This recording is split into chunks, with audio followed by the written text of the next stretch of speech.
Okay, I just want to make some introductions for tonight's meeting. To my far left, we got Bob McTague. To his right, we have Aaron McKee. To my right, we got Laney Strelick. Myself, Doug Mole. To my left is our solicitor, Keith Bibleymeyer. And on via Zoom, we have Bill Kiernan.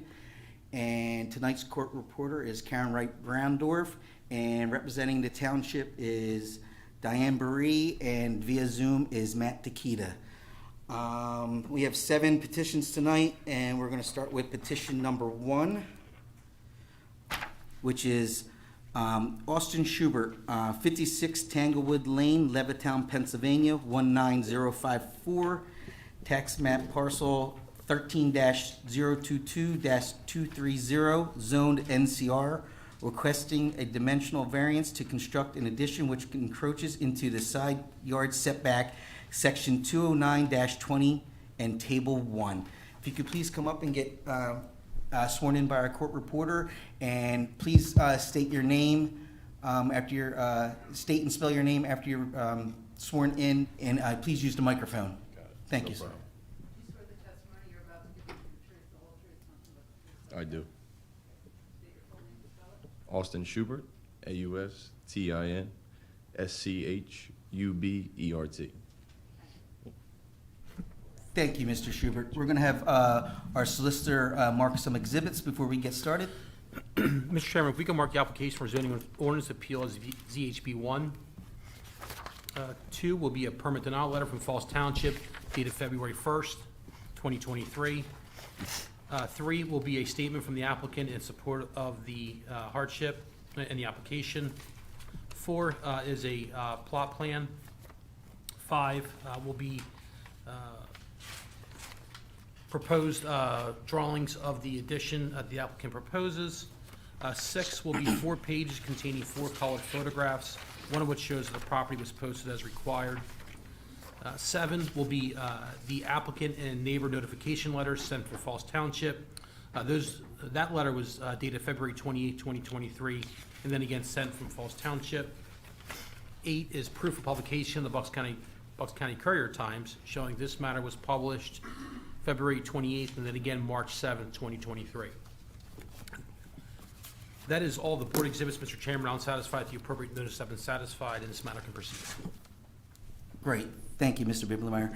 Okay, Mr. Schubert, what do you have for us?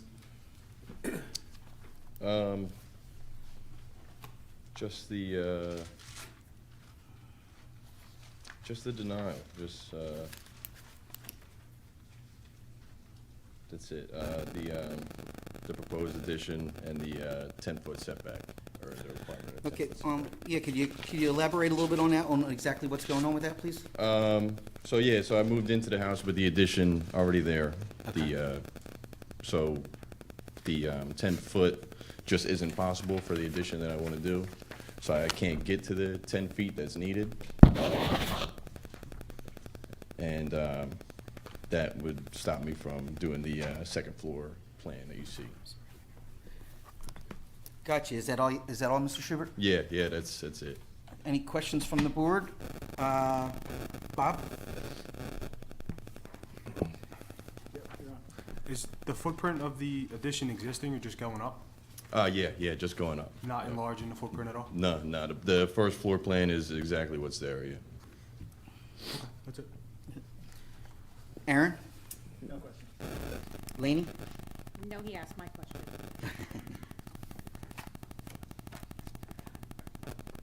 Bill, you have anything? No, they're just going over top of what's existing. I have no questions. Great. I don't have any questions. Somebody that can make a, oh, I'm sorry. Oh, I'm sorry. Is there any public comment for this? Let the records reflect there is none. How about any correspondence from the township, Diane or Matt? Nothing from the township. Thank you, Matt. Somebody like to make a motion? Sure, I'll go ahead.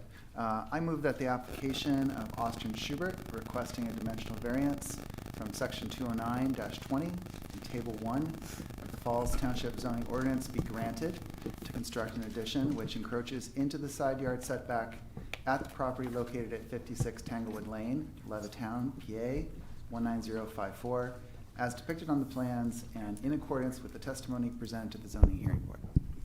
Thank you, Aaron. I'll second. Thank you, Bill. Somebody, Laney, would you like to please pull the board? Bob? Yes. Aaron? Yes. Bill? Yes.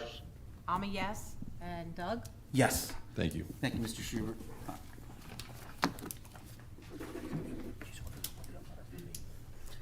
Mr. Schubert, you'll be getting a letter from our solicitor in the next couple of days and explaining what's going on. Got it. Okay, Thank you very much. Thank you.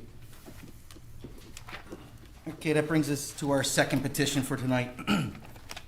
Christopher and Kathleen Haynes, 2T Rose Lane, Levittown, Pennsylvania, 19054, tax map parcel 13-023-192, zone NCR, requesting dimensional variances to construct a rear addition which encroaches into the rear yard setback and is over the allowable impervious surface coverage, section 209-20 and table 1.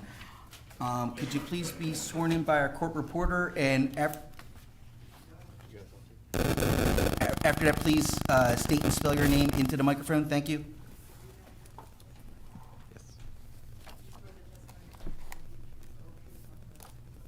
I do. Christopher Haynes, Haynes. Thank you, Mr. Haynes. We're going to have our solicitor mark some exhibits, and then we'll proceed with your petition. Mr. Chairman, we'll mark the application for zoning ordinance appeal as ZHB1, along with the accompanying statement from the applicant. 2 is an impervious calculation sheet. 3 is a lot plan. 4 will be the notification from Falls Township to the applicant and also the neighbors that are joining or abutting as required. That letter is dated February 28, 2023, and then again, it was sent from Falls Township.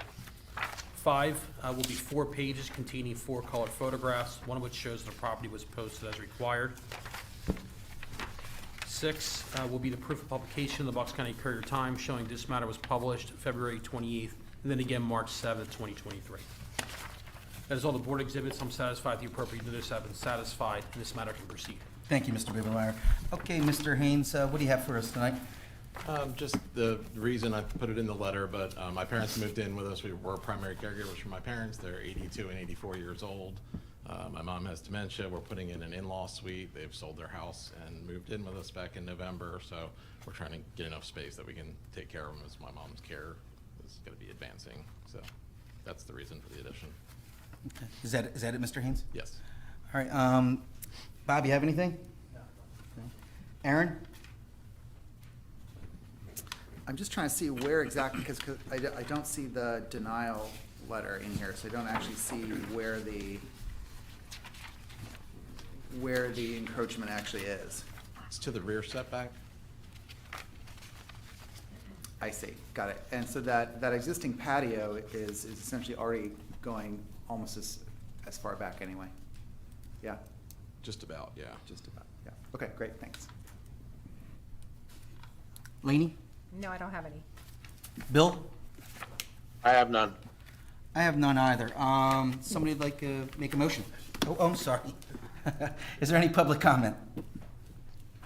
Let the records reflect there is none. Mr. Takita, anything from the township? Nothing from the township. Thank you, sir. Now, would somebody like to make a motion? I'll go ahead and do that, sure. I move that the application of Christopher and Kathleen Haynes requesting dimensional variances from section 209-20 and table 1 of the Falls Township zoning ordinance be granted to construct a rear addition which encroaches into the rear yard setback and is over the allowable impervious surface coverage at the property located at 2T Rose Lane, Levittown, PA 19054, as depicted on the plans and in accordance with the testimony presented to the zoning hearing board. Somebody like to second that? I'll second it. Laney, could you please pull the board? Bob? Yes. Aaron? Yes. Bill? Yes.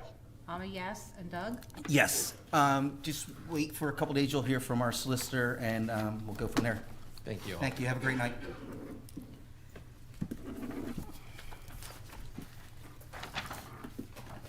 Oops.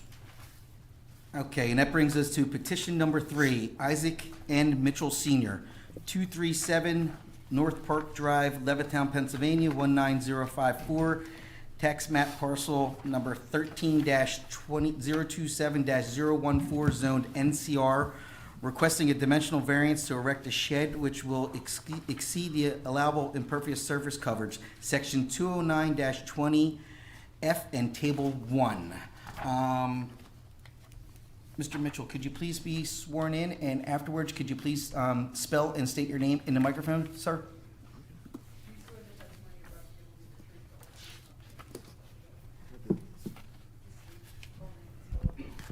Isaac is I-S-A-A-C. Mitchell, M-I-T-C-H-E, LL, senior. I'm senior. Thank you, Mr. Mitchell. We're going to have our solicitor mark some exhibits, and then we'll proceed. Mr. Chairman, we'll mark the application for zoning ordinance appeal as ZHB1, along with the accompanying hardship letter from the applicant. 2 will be a permit denial letter from Falls Township dated February 13th, 2023, sent to the applicant. 3 is a plot plan. 4 will be impervious calculation sheet. 5 will be notice to the applicant and also the neighbors, providing notice of tonight's meeting. That letter is dated February 28th, 2023, and again, sent from Falls Township. 6 will be 4 pages containing 4 color photographs, one of which shows that the property was posted as required. And 7 will be proof of publication in the Bucks County Courier Times showing this matter was published February 28th, and then again March 7th, 2023. That is all the board exhibits, and I'm satisfied the appropriate notices have been satisfied. This matter can proceed. Thank you, Mr. Biblemeyer. Okay, Mr. Mitchell, what do you have for us tonight? Well, I went through the process of erecting a shelf at my backyard, but then I got a denial letter indicating that a beyond the stipulated required shelf, so I have to appeal. And due to the urgency and the need of larger share, based on the kind of personal item, including my son, my own items, I've been paying you all for the past 3 years to store it. It's almost $400 every month. And because I have a bigger yard, I find it necessary to erect one to stop this extra spending for me. So this is why I want the shell to be large enough to take all these items. I also want to do some sort of remodeling of my house, and suitcases, boxes, books, it just, can give me a chance. So I decided to ask the board to please allow me to build just a few inches beyond the 12 by something as 36 by 14 to be erected. So it will alleviate these extra spending I've been doing for the time. Okay, is that it, Mr. Mitchell? Pardon me? Is that it? Yes. Okay. Questions from the board? Bob? No questions. Aaron? No questions. Laney? Did you say you already built a shed and then No, you got the denial, or you were trying to build No, I have not done anything. it? Okay, Because there's a 13th Street, you have to go there to do the drawing and everything. Those that want to build it, they did the calculation. Then, of course, they say it beyond the 12 by something. So I have 14 by 36. So between 12 by 14 and 12 by 14 by 36, that's what we are here for, to allow me for the share to be a little larger to take all these items that I have. okay, that's what I had. Thank you, Laney. Bill? I just had a question about your backyard for the impervious surface. I mean, is there any problems with water runoff or anything in your backyard currently? No, no, sir. No water, no problem with water down. Because that's what you were designed for going over your impervious surface. All right, thank you. Is that it, Bill? Yeah, that's it, thank you. Okay, and I have nothing. Is there any public comment on this? Mr. Tequita, any let the records reflect that there was none. Mr. Tequita, any correspondence from the township? No correspondence. Thank you, Matt. Somebody like to make a motion?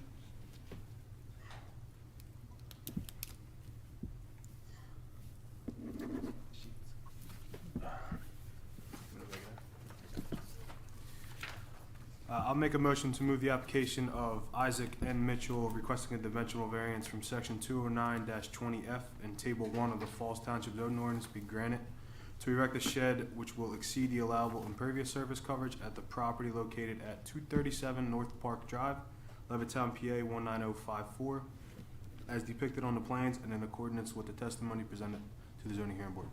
Would somebody like to second that? I'll second it as long as we make an addendum to say that it's Isaac N. Mitchell Senior. You didn't say senior. Isaac. Instead of making a new motion, Mr. Matee, would you just like to clarify your motion? Of course, yeah. Name is Isaac N. Mitchell Senior. Thank you. I second that motion. Laney, could you please pull the board? Bob? Yes. Aaron? Yes. Bill? Yes. I'm a yes. And Doug? Yes. Mr. Mitchell, you'll hear from our solicitor in the next few days with a letter, or, so if you have any question, any problems, you wait till then, okay? Thank you very much. Thank you. Have a great night.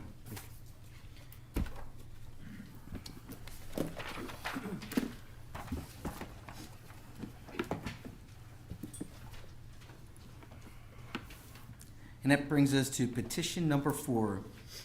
Gelest Realty, Inc., 11 Steele Road East, Morrisville, Pennsylvania, 19067, tax map parcel 13-047-15T, zoned HI, requesting the following variances to construct a 16,975 square foot manufacturing building and a 3,500 square foot support building.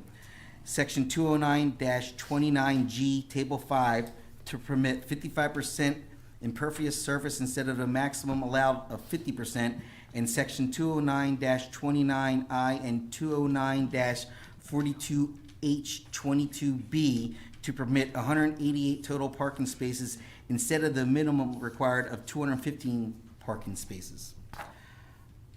Okay. Does anybody need to be sworn in? Yes. So John Alanikov from Bowler is with me, and Ryan Wu from Gelest is with me as well. If we can Yeah, that's swear them in at the outset. perfect. Thank you. And if you guys could please use the microphone to spell and state your name, I'd appreciate it. After being sworn in.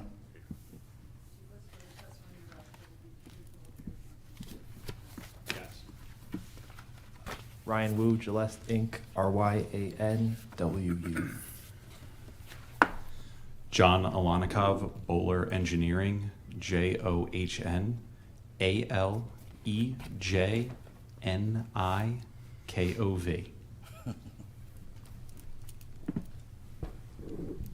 Thank you, and I'm Mike McGinnis from Begley Carlin here on behalf of Gelest. Excellent. Thank you, sir. We're going to have our solicitor mark some exhibits before we can proceed. Mr. Chairman, we'll mark the application for zoning ordinance appeal as ZHB1, along with the accompanying statement in support of this application. 2 will be notice of tonight's meeting to the applicant's attorney, Mr. Michael McGinnis. That letter is dated February 28, 2023. 3 will be six pages containing 6 colored photographs, one of which shows the property was posted as required. 4 will be proof of publication in the Bucks County Courier-Times, showing this matter was published February 28th and again March 7th, 2023. 5 will be a site plan for this proposed application. That is all the board exhibits. I've been handed a certification of service from Mr. McGinnis. If Mr. McGinnis doesn't have any pre-marked exhibits, I'll mark this as A1. Very good. And if I just have one moment, Mr. Chairman.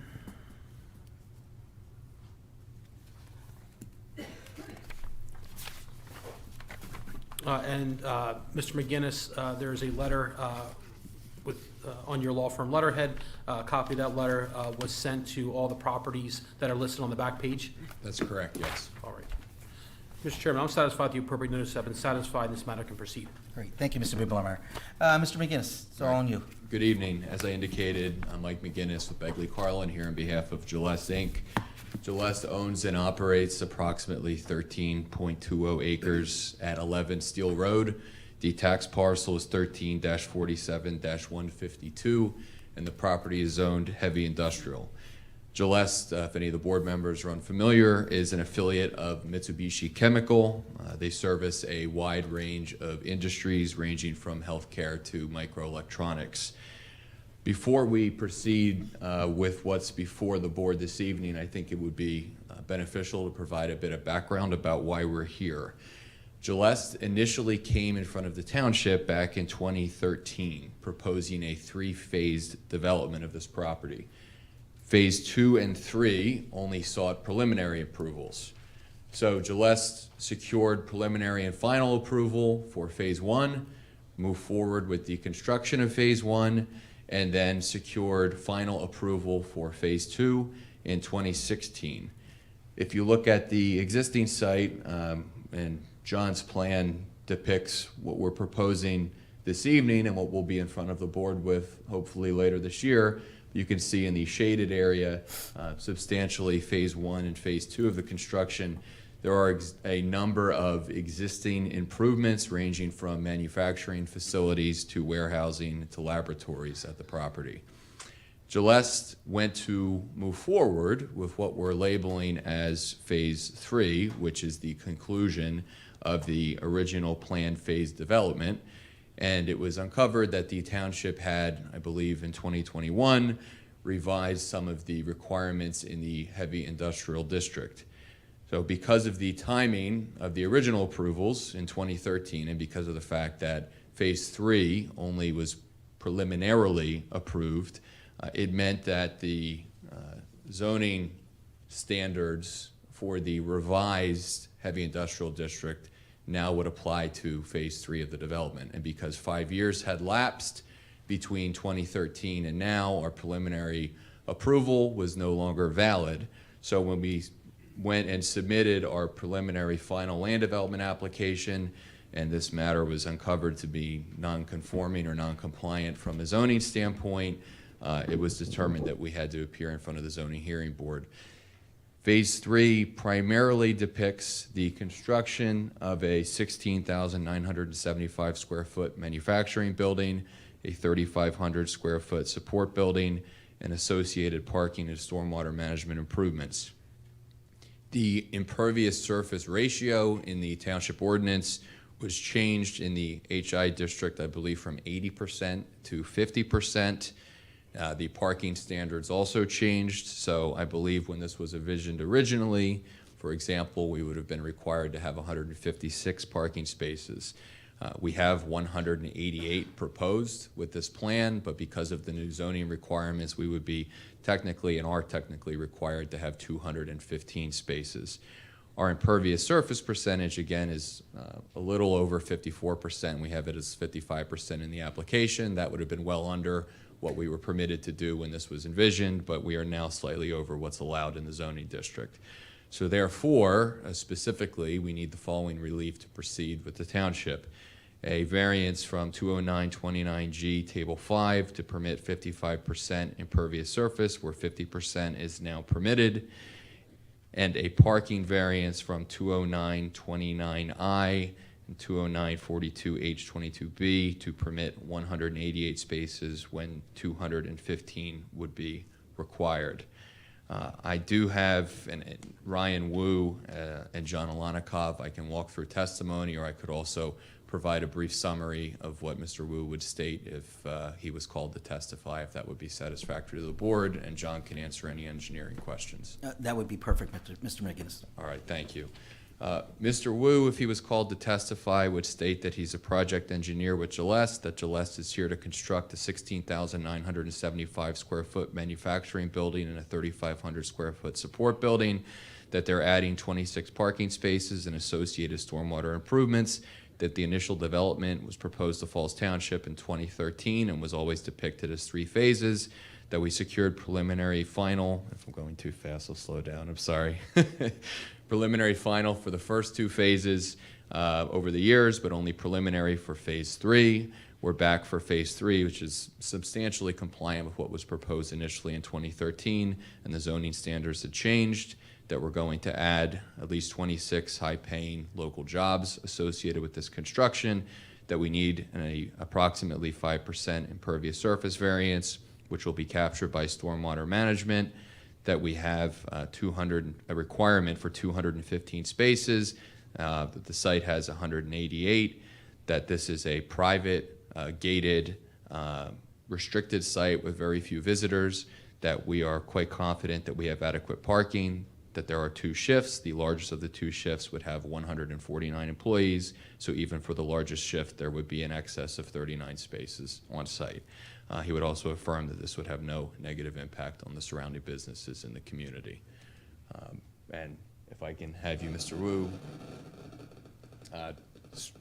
swear and affirm that my summary that I provide to the board is accurate to the best of your knowledge and belief. I swear and affirm it is so. Okay. And as I indicated, I do have John Alanikov from Bowler who's here and can cover any aspect of the site plan if the board would desire.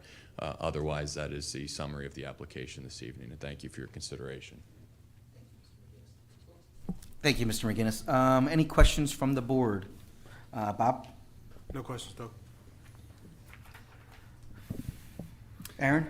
Yeah, just a question about the, I just lost it.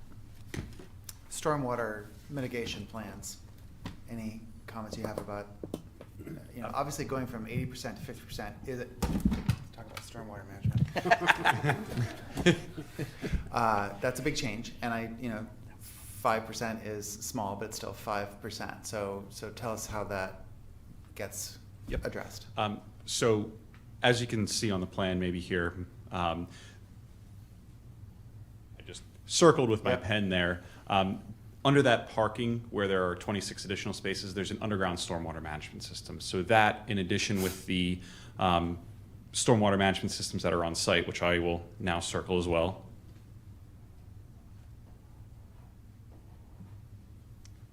they're going to be used to mitigate the stormwater. We are working with the township engineer, and he's reviewing all of that to make sure we are in compliance. Great. Thanks. Thank you, Aaron. Laney? No comments. Bill? No, I have no comment. I have none either. Is there any public comment?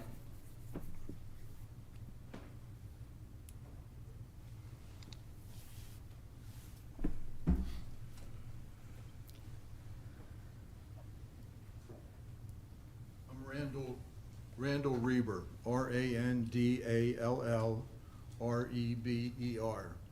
I operate a trucking company just down the street from their location.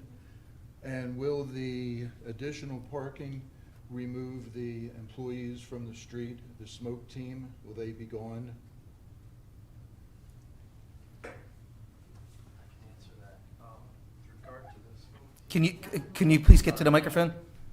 With regard to the smoke team, yes, we plan to have an area established for them to smoke away from the street. They block traffic daily. Okay, well, they block traffic daily. Going to Triaxle's going to Clean Earth, Univar, there's too much congestion. Is there somewhere you can put them this week? I'd be happy to follow up with you about that with the right folks over in management. The other concern I have is the alarm system that goes off the weekends, the evenings, and it doesn't appear to be attended by a central station monitoring.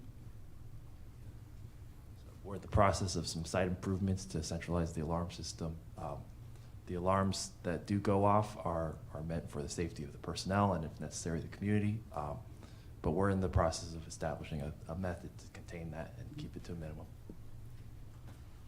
It skeeves out my second shift mechanics when they hear danger, danger, immediate evacuation.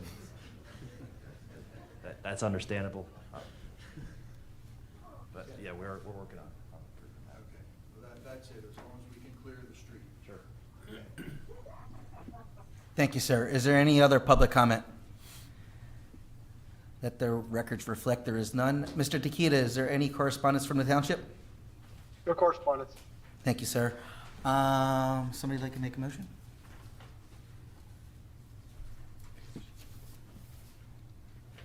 I'll make a motion.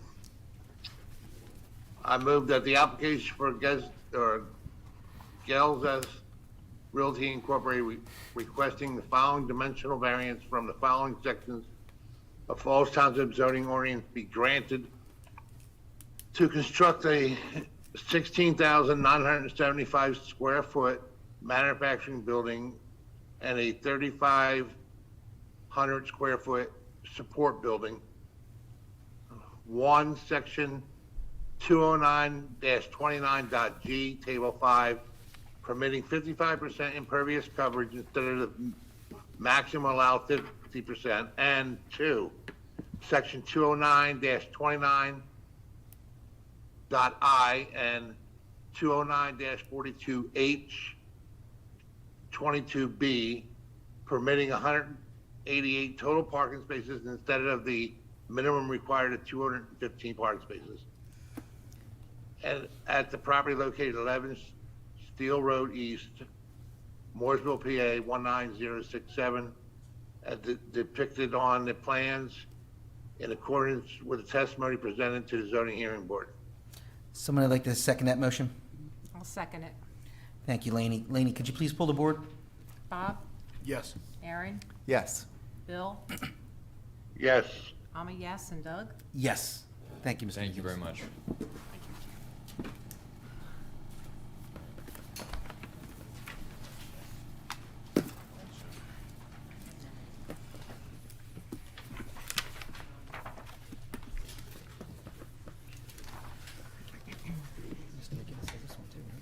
Yes, he has all these.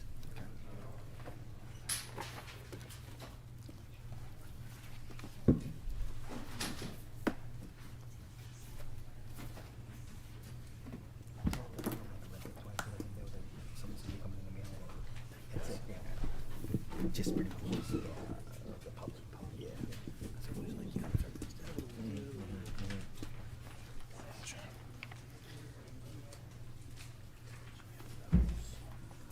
how we doing here? We doing all right?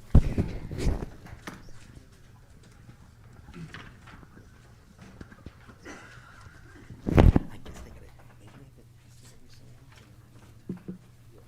That's what I'm thinking. This sounds like we're doing a movie. Maybe if it's the biggest one, because whatever kind of chemicals we're using. That's what I'm thinking.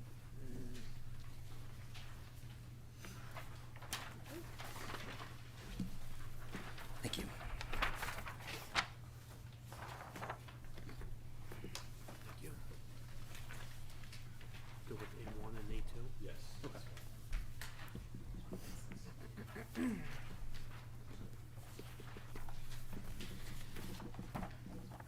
Okay, and that brings us to petition number 5, Metals USA Plates and Shapes, Inc., 58 East Cabot Boulevard, Langhorne, Pennsylvania, 19047, tax map parcel 13-003-008-007, zoned PIP, requesting the following dimensional variances to construct an additional fabrication building and covered storage area. Excuse me. Section 209-28F and Table 5, to permit building coverage not to exceed 53% instead of the maximum allowed of 40%, and Section 209-28F and Table 5, to permit impervious surface to not to exceed 70% instead of the maximum allowed of 50%. Okay, Mr. McGinnis, we're going to have Mr. Biblemeyer mark some exhibits. Yeah. Can we have anybody sworn in that needs to be sworn in? And if so, please state your name and spell it in the microphone. Thank you. Sure. Eric Clace from Gilmore and Associates, spelled C-L-A-S as in Sam E. It's Thomas Little from LBI Construction. It's Thomas Little. Excuse me, sir. Can we have you both sworn in now? I'm sorry. Yep. Do you swear the testimony you're about to give will be the truth, the whole truth? I do. Thank you. Sorry about that, Mr. Biblemeyer. No. Mr. Chairman, we'll mark the application for zoning ordinance appeal as ZHB1 along with the accompanying statement.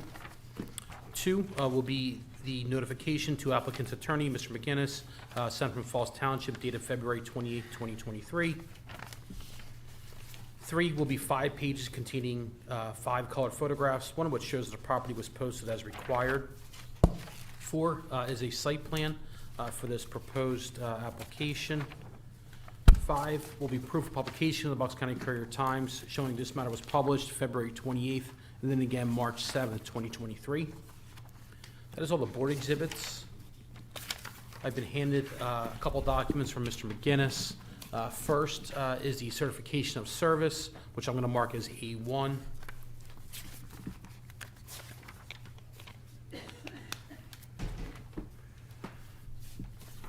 Mr. McGinnis, there's a notice, a letter on your letterhead providing notice, and on the last page, there's a list of properties. Did that list of properties receive a copy of that letter? Yes, they did. Great. And also handed up by Mr. McGinnis, it looks like an aerial view, I assume, of this property. I'll mark that as A2. With all that, Mr. Chairman, I'm satisfied with the appropriate notice. I've been satisfied. This matter can proceed. Thank you, Mr. Biblemeyer. Mr. McGinnis, the floor is yours. Thank you. Good evening. Mike McGinnis from Begley Carlin here on behalf of Metals USA. Metals USA owns and operates a site located at 58 Cabot Boulevard East. The tax parcel ID is 13-3-8-7, and if you reference A2, which Mr. Biblemeyer just marked as an exhibit, it is the structure on the right side of the plan, the large rectangular building. We'll be referencing this momentarily. The site is approximately 18.13 net acres. It's in an industrial park in the township, which is visible if you're driving on Route 1. You've probably seen it going either direction. The property, as you can see, backs on the rail line and is zoned PIP. The site is currently improved by an existing 234,691 square feet structure. In general, Metals USA utilizes their sites, of which this is one, for inventorying and processing a range of stainless steel, carbon steel, and aluminum material products. Metals USA has, fortunately, outgrown, for better or worse, the existing structure over the last 5 to 10 years and is looking to make a series of improvements on site, which they believe they can grow into successfully and allow them to maintain this location in Falls Township. If you look at the site plan, you'll see first a 60 by 700 foot breezeway, which will connect the existing structure to the proposed new improvements. I'll have Mr. Clace detail that in a second. Those improvements substantially consist of an approximately 70,000 square foot building for fabrication and then 2 90 by 330 foot covered storage areas. The fabrication facility is necessary for the addition and the success of the location moving forward, and also to house more modern equipment which Metals USA is acquiring for the site. It's estimated that the expansion will add approximately 11 jobs to the location. We have a significant amount of excess parking. I believe even accounting for the new employees, we have about 27 more parking spaces at this site than what we'd be required to do by ordinance. And since I know this is going to be a question, I'll have Mr. Clace cover this in greater detail in a moment, but we are going to be creating 2 large basins on the property. Right now, There is very little stormwater control, so one of the additions and the highlights of this project, coupled with the jobs that are going to be added and the continued success of the business, is this is going to allow for a clear improvement, not just to mitigate what we are building, but also to capture a good portion of the flow that is currently relatively uncontrolled on site. So we're going to be working to not just design the stormwater system to mitigate the improvements, but also to do some over-designing to capture some of what's there already and not presently controlled. The reason why I wanted to distribute the aerial is we believe that this proposal is certainly in keeping with the area, not just with respect to the use itself, but if you look at the two neighboring properties on the left side of the aerial, the building coverage and the impervious ratios at 16 and 38 Cabot both are very, very similar to what we're proposing here. The two variances that we need specifically relate to 20928F, Table 5, to permit a 70% impervious surface ratio and to permit a 53% building coverage. As was indicated at the outset, I do have Tom Little here with me and Eric Clace from Gilmore & Associates. I would offer to summarize Mr. Little's testimony, and he's available to answer any questions the board would have, and then have Mr. Clace just do a brief overview of what's proposed this evening, and specifically, I'm sure, with stormwater, because that's always a question when we're adding this amount of impervious surface to a site. That's fine. All right, thank you. Mr. Little, if he was called to testify, would state that he's the project manager for Metals USA's expansion. He would affirm that Metals USA presently utilizes the site for inventory and processing a range of stainless steel, carbon steel, and aluminum materials, that there's over 10 locations in the country which Metals USA operates, that the site has an approximately 235,000 square foot building on it at present, that Metals USA is outgrowing the existing facility, and that we're looking to add a breezeway, a 70,000 square foot fabrication facility, and covered storage. This would allow us to make reasonable use of the property going forward and allow Metals USA to stay within Falls Township at this location, that the addition is consistent with the surrounding businesses, that this would allow the acquisition and placement of additional modern equipment, that approximately 11 employees would be added to the site as a result of the addition, that there is significant excess parking at the site even with the addition, and that there is presently no real stormwater management improvements. So in addition to the jobs that will be created, this would allow Metals USA to better control the stormwater as it presently exists at this site moving forward, that this will have no negative impact in his estimation to any of the surrounding businesses. Mr. Little, if you could, please either correct or swear and affirm that everything I stated is true and correct to the best of your knowledge, information, and belief. I attest that everything is true, and I believe in this knowledge. Okay. Thank you. Thank you. And then if I can have Eric maybe give a overview of what the site, how the site currently functions, and then what we're proposing this evening, and also from a stormwater management standpoint, how we're planning on capturing the excess. As Mr. McGinnis stated earlier, there is an existing building with a large parking areas existing on site with minimal stormwater management. There is an existing swale along the driveway to the northeast of the site. It's this tree area right here. That swale captures some of the impervious on site, which then runs uncontrolled toward Cabot Road and into some piping under Cabot Road. What we are proposing is two large stormwater basins. They're probably going to be large rain gardens. We'll work with your township engineer on the exact specifics at that time. These basins will be sized not only for all the additional impervious that we're proposing, but as you can see, these structures are going to be on top of a lot of existing impervious. So all of that existing impervious plus the proposed impervious will now be captured, detained, released at a slower rate, and hopefully infiltrated. Obviously, we still have to do that infiltration testing, but that would be the goal. And then just very briefly, Eric, I know you've done an analysis of the surrounding businesses, and is it your belief that the improvements in terms of the building coverage and the impervious surface ratio with this addition would be in line with the neighboring businesses along Cabot? Yes, I agree. I have nothing further. Certainly happy to answer any questions that the board may have. Thank you, Mr. McGinnis. Bob, you have any questions? No questions, though. Aaron? Nope, no questions. Laney? No questions. Bill? I had the question on the improved impervious service, the improved stormwater management. Now, are you planning on that to include the old building and impervious surfaces and the new building? Will it'll be able to handle all of that? The goal would be to capture as much impervious as possible. We would not be able to capture the entire existing building, but we will be able to capture all the new buildings plus the existing impervious surface along where the new buildings would be. But we would not be able to capture the entire existing building, no. And but with this improvement, the flooding on Cabot Boulevard, you say will be better? Oh, it'll definitely be improved.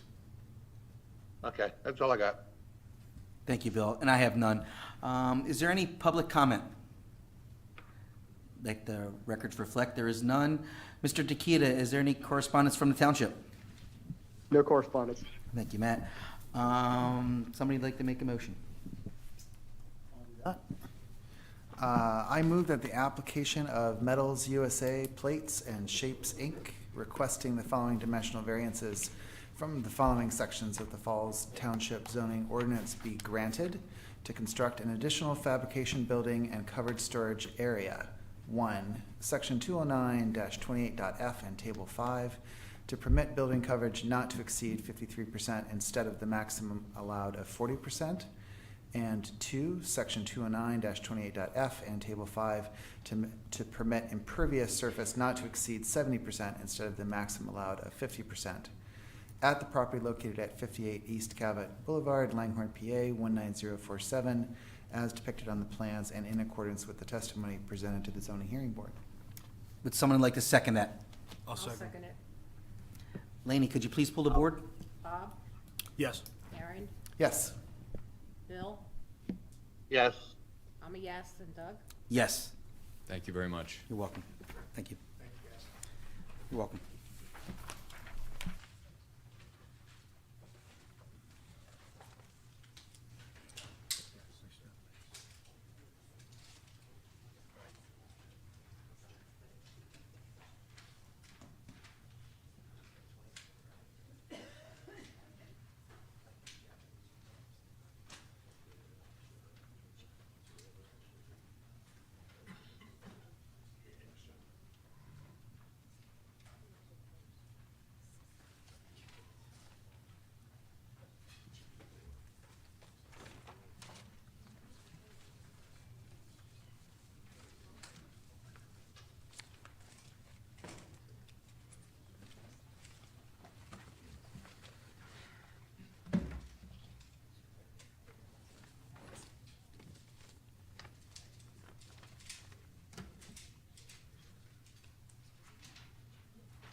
Okay, and that brings us to petition number 6.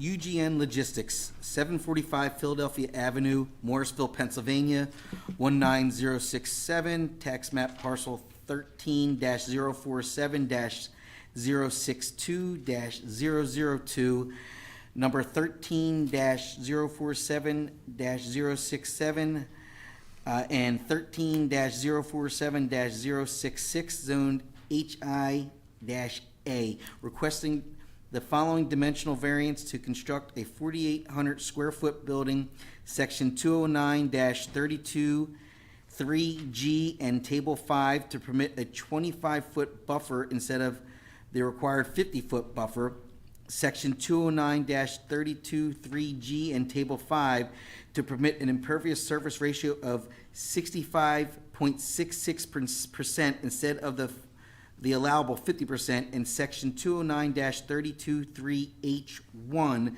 to allow parking to be 10 feet from the street line instead of the required 30 feet. We're going to have our solicitor mark some exhibits, Mr. Very good. McGinnis. Thank you. Mr. Chairman, if we can mark the application as ZHB 1 along with the accompanying statement. 2 will be a letter from Falls Township notifying the applicant's attorney, Mr. McGinnis, of tonight's meeting. That letter is dated February 28, 2023. 3 will be 5 pages containing 5 color photographs, one of which shows the property was posted as required. 4 is a sketch plan submitted with the application. 5 is proof of publication in the Bucks County Courier-Times showing this matter was published February 28th and then again March 7th, 2023. I've been handed a couple documents from Mr. McGinnis. Mr. McGinnis, you don't have, I assume you don't have any pre-marked exhibits? I do not. Okay, so I'll mark the certification of service as A1.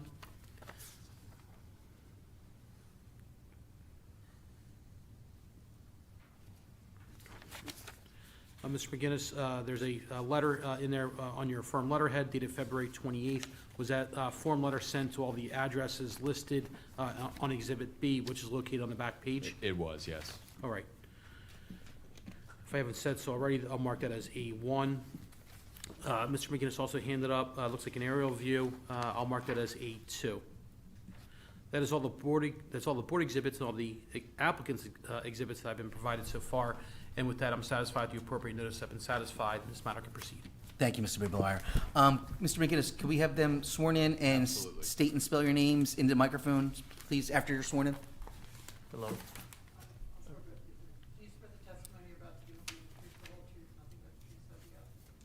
Yes. Eugene Smirnov, EUGENESMIRNOFF.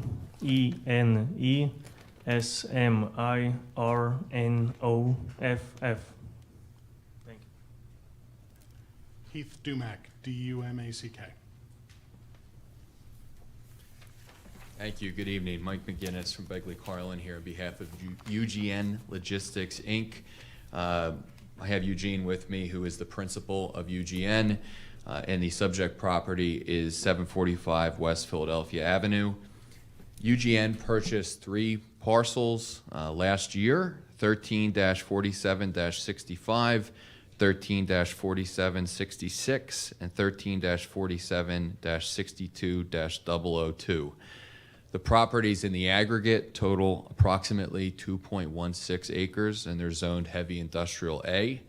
If you look at the aerial that I distributed, Mr. Smirnov's property is basically almost a rectangular box on the bottom left portion of the site. We'll go through this in a second, but I will highlight a few things here. It has been a bit of a mess prior to his acquisition. It's got all sorts of patched, impervious surface everywhere. Even if you look at some of the grass overgrowth, if you look at the picture and see through that, you can see the pieces of some of the impervious surface below the grass. There was also a water tower. There was a water tower which bisected 2 of the parcels, which has since been removed as my client has attempted to clean the property up since his acquisition. The properties are bounded by the Warner Company Quarry and Lake, so if you look at the bottom right portion of the site, you can see the beginning of the lake and quarry, and it's technically, although it's not incredibly clear on the aerial, you can see it on Mr. Dumack's site plan, a double frontage lot, in that the parcel both fronts on Philadelphia Avenue as well as Lewis Avenue. We are proposing, as part of the land development here, to consolidate the 3 lots instead of having a sort of a mess of a situation with 3 connected lots under uniformed ownership. We would have one normally or more normally configured parcel. If we're able to receive the zoning relief in conjunction with the consolidation, are going to construct, as you can see on the site plan, a approximately 4,800 square foot facility with associated vehicle parking and truck storage. The building is going to be comprised of a 350 square foot office and a 4,450 square foot repair garage with 3 bays. The site will have approximately 5 employees, and we think turns a property that's a bit derelict into a useful property that certainly would be developed and utilized in accordance with and consistent with a number of the other properties in this location. Part of the other reason that I distributed the aerial, if you look towards the top of the picture that I handed out, you can see a number of industrial uses on some of the neighboring properties, a lot of vehicle and trailer storage. So we think that the utilization of this site as a vehicle repair garage with the bays with some associated parking is certainly in conjunction with the uses in this area. In order to effectuate the development, we need the following relief, and I'll have Mr. Dumack cover this in a minute, but a variance from 209-32-3H1 to permit parking to be 10 feet from a property line instead of the required 30 feet. We have 2 variances from 209-32-3G in Table 5 to permit a 25-foot buffer instead of a 50-foot buffer, and to permit an impervious surface ratio of 65.66% instead of the 50%, which is allowed. And if it's the board's pleasure, again, I would suggest to summarize Mr. Smirnoff's testimony and then cover some of the site improvements with Mr. Dumack. That would be fine. All right, thank you. Eugene Smirnoff, if he was called to testify, would state that he's the president of UGN Logistics, that he's been in business for approximately 7 years, that he's currently leasing land by the Northeast Philadelphia Airport, that he purchased 3 properties in the last year, and that in sum the properties total approximately 2.16 acres, that the plan in conjunction with the land development would be to consolidate these parcels, that the only physical improvements are patchy impervious surface coverage and a disintegrating water tower, which he has since removed, that he's looking to move forward with the construction of a 4,800 square foot building that would substantially be comprised of 3 bays, a repair garage, and an office, that it would be utilized as a motor vehicle repair garage with associated parking, that he's going to be installing fence along the perimeter, that he will be maintaining much of the tree line on the site, as you can see, to the rear of the parcel, that he's going to maintain a 25-foot buffer between the fence line and the edge of the property along Lewis Avenue. That's one of the variances that we need. That he's going to add 5 new jobs and clean up and maintain the site, that it will allow him to relocate his operations to Falls Township as a new landowner and business owner in the township, and he would affirm, per the aerial, that other parcels in the immediate vicinity are utilizing their sites for industrial uses with car and trailer parking, so his use as a motor vehicle repair garage with associated parking is in keeping with a number of the already improved parcels in the immediate vicinity. Mr. Smirnoff, if you heard my summary of your testimony, can you either correct it or swear and affirm that it is substantially true to the best of your knowledge, information, and belief? Yes, that is true, to the best of my knowledge and beliefs. All right, thank you. And then if I could, Heath, I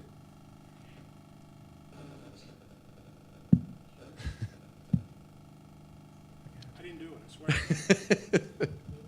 it saw you were approaching the microphone and just cut off. That worked. What? I don't want to touch it. Yeah. How about, I'll give you this, Heath. All right, all better? Yep. It was Feedback. feedback. It's good now, I think. So Heath, if you could just go over briefly, and feel free to reference obviously the aerial, your site plan, the existing conditions, and what we're proposing this evening. Certainly. Is this coming through?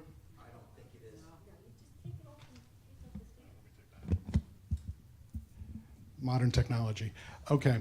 The site itself right now, it has been stoned by the client. However, it was irregular impervious surface.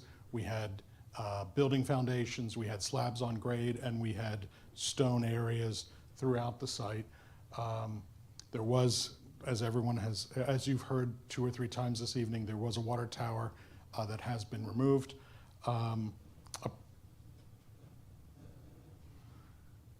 Approximately 30+% of the site towards the rear is existing woodland and lowland vegetation.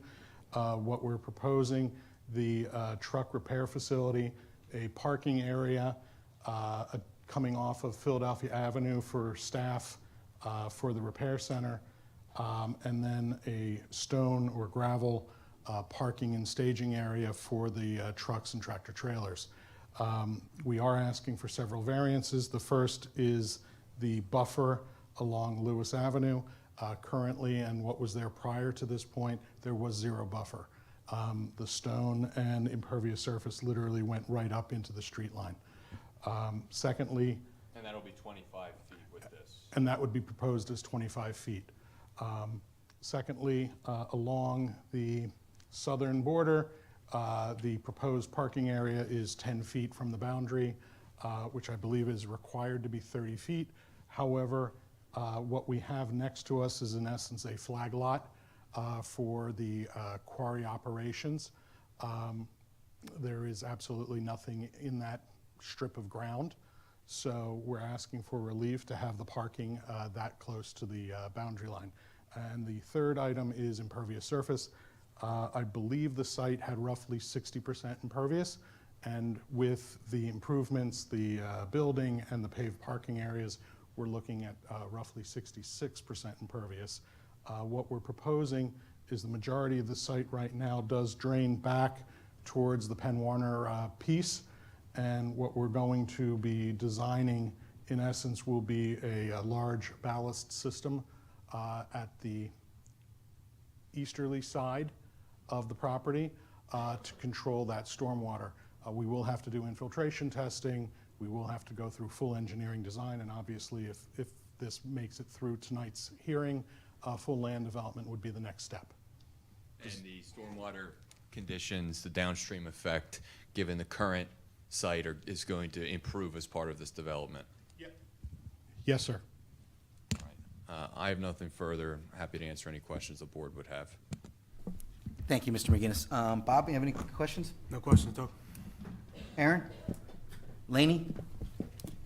You said that the parking of the tractor trailers are gonna be on like stone and gravel. Yeah. Thank you. Yes, that is the intent. Okay, and what happens if some oil drips down or something into the ground? The, my understanding from the owner, the trucks are sent out for multi-day deliveries. So the reality is the vehicles themselves will not be on site until basically the end of the week, weekends. And even then, other times they will be multi-week. So the intent is the drivers will show up, they will leave their cars, they will take the tractor trailer, and they will go to wherever their operations is supposed to be. Exposure in that regard should be nominal, but based on stormwater management and BMP practices, we could put what are called snouts into the storm system that we're proposing to keep the oils and contaminants from making it downstream. Okay, that's all I had.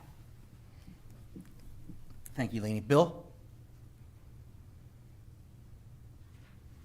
So you haven't designed the stormwater management yet for this site? Not yet, sir.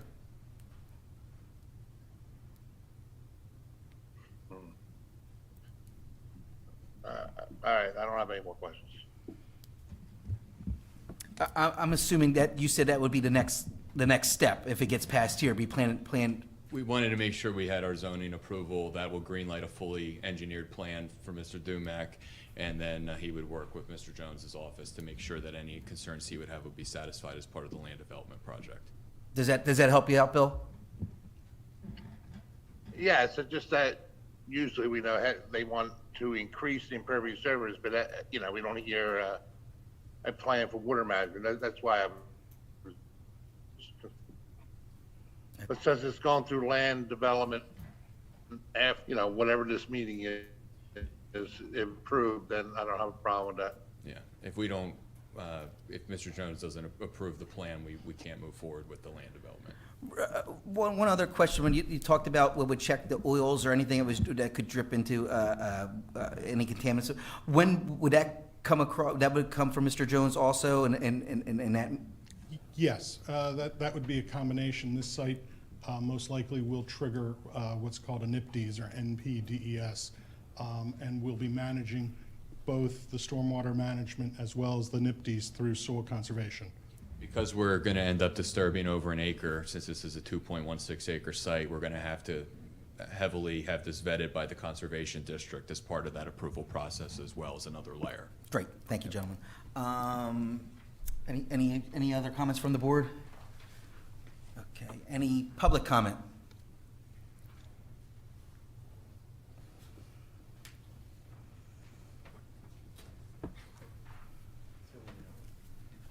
Mike Smith. I'm the owner of the property to, I guess, the southwest.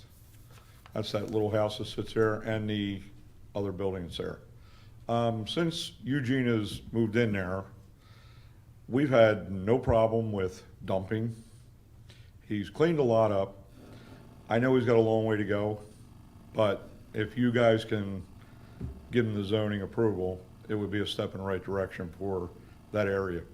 Great, thank you, sir.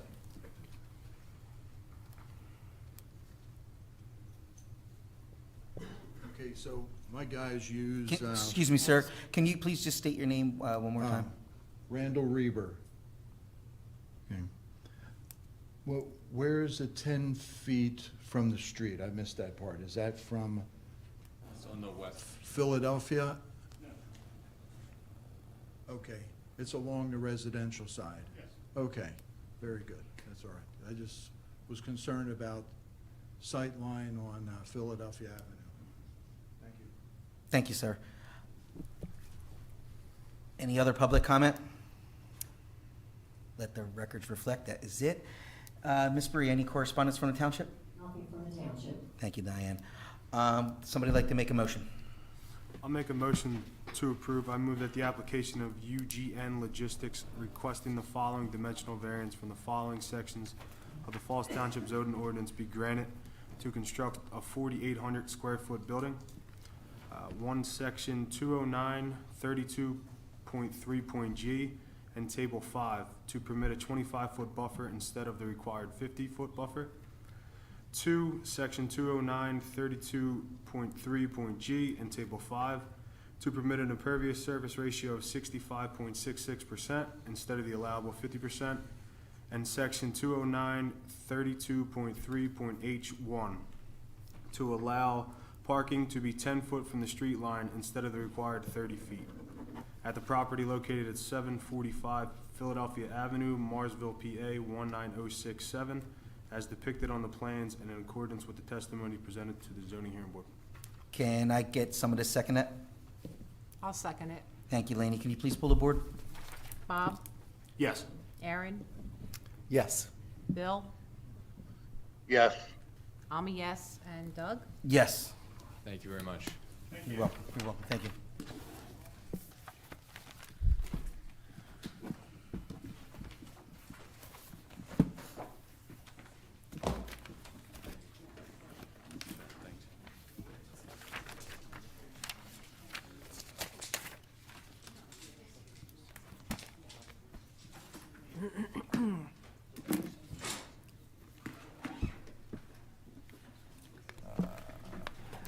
At this time, we're going to take a quick recess. We'll be back in approximately 5 to 10 minutes. Good night, guys. Good night. Thank you.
Okay, and that brings us to petition number 7, Oak Village at New Falls Road LLC.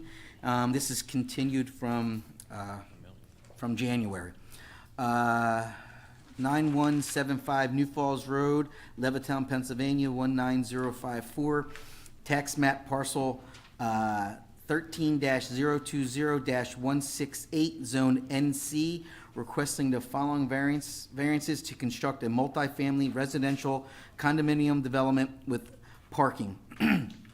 Section 209-22B, a use variance to allow a multifamily dwelling within a neighborhood commercial district, and Section 209-22D to permit a building and/or structure height in excess of 25 feet, which is the maximum permitted in the neighborhood commercial district.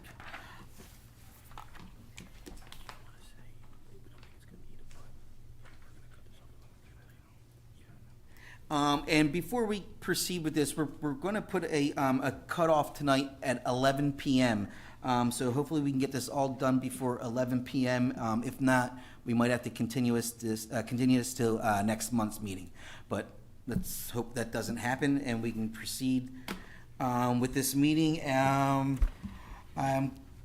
Biebmeyer, can you please mark Sure. our exhibits? Yes.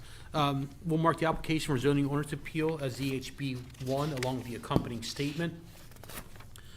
2 will be a letter dated January 3rd, 2023, giving a notice of the January meeting to Mr. McGinnis.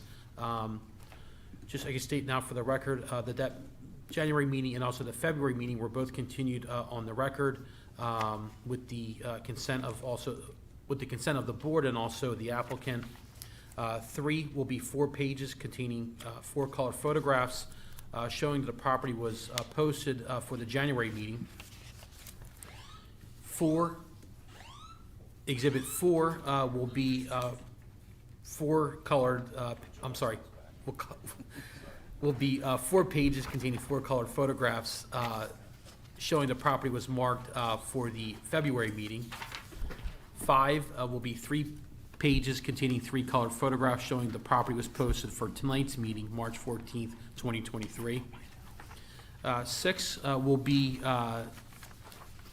correspondence from Mr. McGinnis. 1 is dated January 9th. The second is dated February 14th, addressed to me and my firm in regards to the continuances and also giving the this board extensions to hear this matter under the municipality's planning code provisions. 7 will be plans for this application. 8 is proof of publication showing this matter was originally published December 27th, 2022, and then again January 3rd, 2023.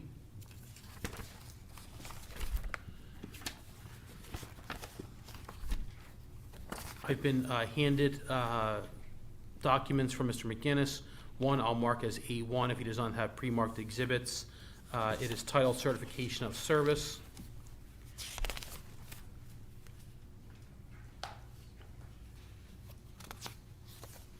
Mr. McGinnis, within that packet, there's a form letter on your firm's letterhead addressed to the property owner, and I'm going to ask you the properties that are located on the back page, did they all receive a copy of this form letter? Yes. Great. I'm satisfied that the appropriate notice have been satisfied and this matter can proceed. However, before we do, Mr. McGinnis also handed up a drawing. I'll mark that as A2. No one's looking at their phone. Nope. As A2. Mr. McGinnis, also included in our packets look like to be traffic studies. I will not mark them. If you'll use them, if you're to use them, we'll mark them accordingly. So I'll leave that in your hands. I am going to reference, just, I couldn't recall, I know we had provided the TIA, the Transportation Impact Assessment, the more voluminous document to the board. We also had the document that I just provided. I just wasn't sure if the board had that, so in abundance of caution, I recirculated it. Okay, so if you're going to use them, we can gen just not, statement. we can get it out of the way now. The Transportation Impact Assessment, which is it's a packet. I don't know how many pages, because they're not numbered. But again, I'll mark that as A3. And then there's a document at the top titled Memorandum. It's to Township of Falls from Yolanda Oliver Kami, Commey. We'll mark that as A4. And that document is 3 pages in length. All right, I believe that is all the exhibits that I have before me that will mark. That's it. Thank you, Mr. Chairman. Thank you, Mr. Biblar. Mr. McGinnis, whoever we need to get sworn in, can we get that? Sure.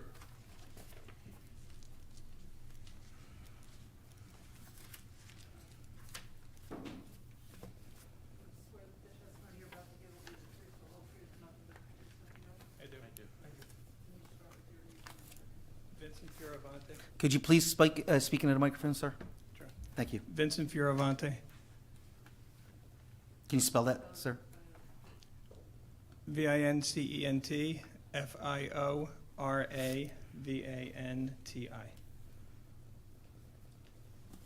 Abhishek Joshi, Abhishek, last name Joshi, Joshi. I go by AJ. Hanan Sionov, Chanan, last name Tzionov.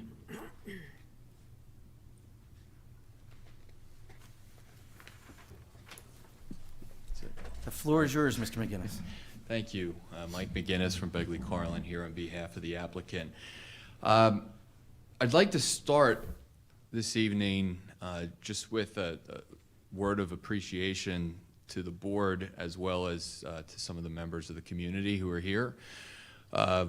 This project, I am confident, at least on my end, has set a record for continuance requests. And I'll give a bit of a summary of how we've gotten to this point, but some of the continuance requests for a variety of reasons came fairly last minute, and we always tried to reach out to the association and didn't want to inconvenience everybody. So I do appreciate, even though I know a number of people are here, concerns about the project. It's a sincere statement on my end at the outset, both on the township's behalf and the members of the community who never sent a nasty letter to me or an email when I told them it was being continued over and over again, and that's not often the case when you have objectors to projects. So I did want to state my appreciation for that at the outset.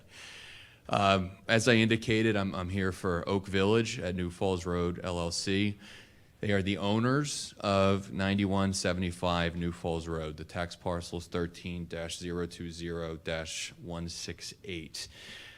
To give the board a bit of background about what has transpired from the date this was initially proposed, we had the first scheduling, I think it was in the beginning of the summer last year. I actually had COVID at that time, so it was continued that night.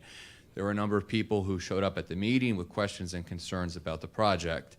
So we had tabled temporarily the meeting so that we could meet with some of the members, particularly of St. Joe's Court and the association, to try to provide additional information regarding the development and to see if we could address proactively any concerns that they might have because of the interest in this project.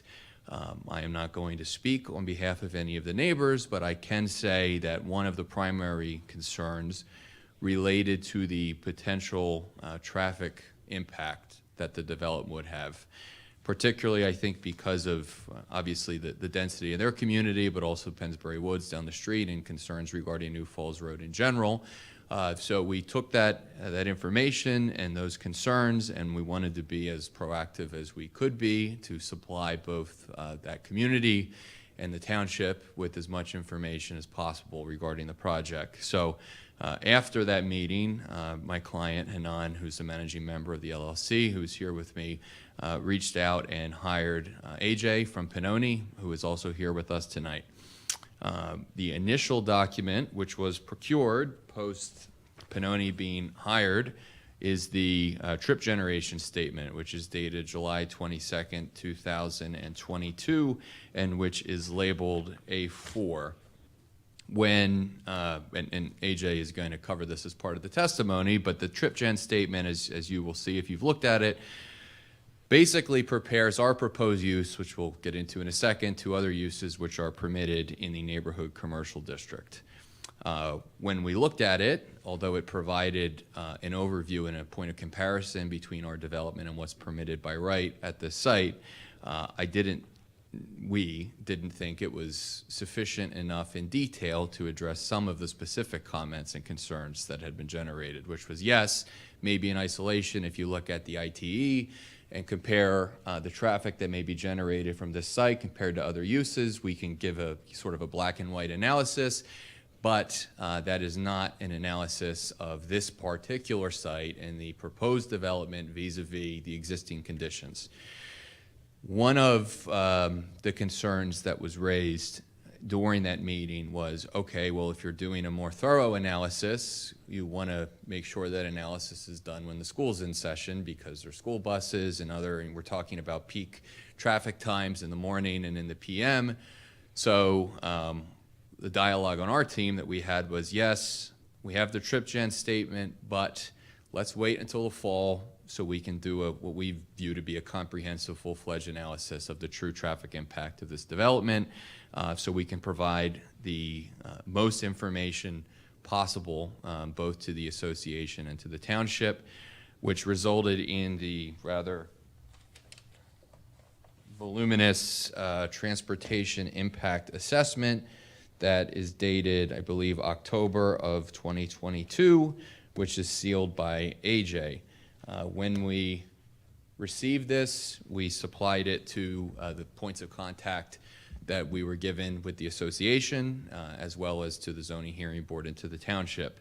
And the reason why I am saying this all at the beginning is I do want to underscore the seriousness to which we are taking this project. And we have attempted at every iteration of this to be as thorough and transparent about this development and the potential impact that this may cause on any of the abutting properties. We did not want to just show up and present a traffic impact assessment without the community having the opportunity to look at it or asking the board to do something unreasonable like page through 200 pages of a document that we provide you that evening. So we will go over, certainly not in incredible depth, but we'll hit on the high points of what I'm going to label the TIA and the trip gen statement as part of the testimony this evening, but they evidence in tandem our suspicion at the outset, which is that this use has a minimal traffic impact, and more importantly, considerably less of an impact than basically anything else that could be developed at this property. We are here asking for two variances. One, as I stated, this is in the neighborhood commercial district. A 41-unit, one-bedroom condo project, which is what this is not permitted by right, which we're aware of. And we're going to cover all the unique situations on this site which we think warrant the grant of a variance, but it's not permitted. So we're here asking for permission for the use, first of all. And second of all, we're asking for permission regarding the height, because the neighborhood commercial zoning district has a 25-foot height restriction, and you can't develop what we believe is the modern, nicer condo project and comply with a 25-foot height requirement. So through testimony, we'll get into what we're actually proposing this evening, but those are the two variances that we're seeking. Despite the neighborhood commercial zoning designation for this site, I would highlight, and you can see, and Vince will cover this, there are a number of residential uses in the immediate vicinity. Obviously, we have a lot of members from the St. Joe's Court community, which is certainly a residential project directly across the street from this site. And then I think 2 or 3 parcels down, so about a quarter mile away, we have the Pennsbury Woods apartment complex.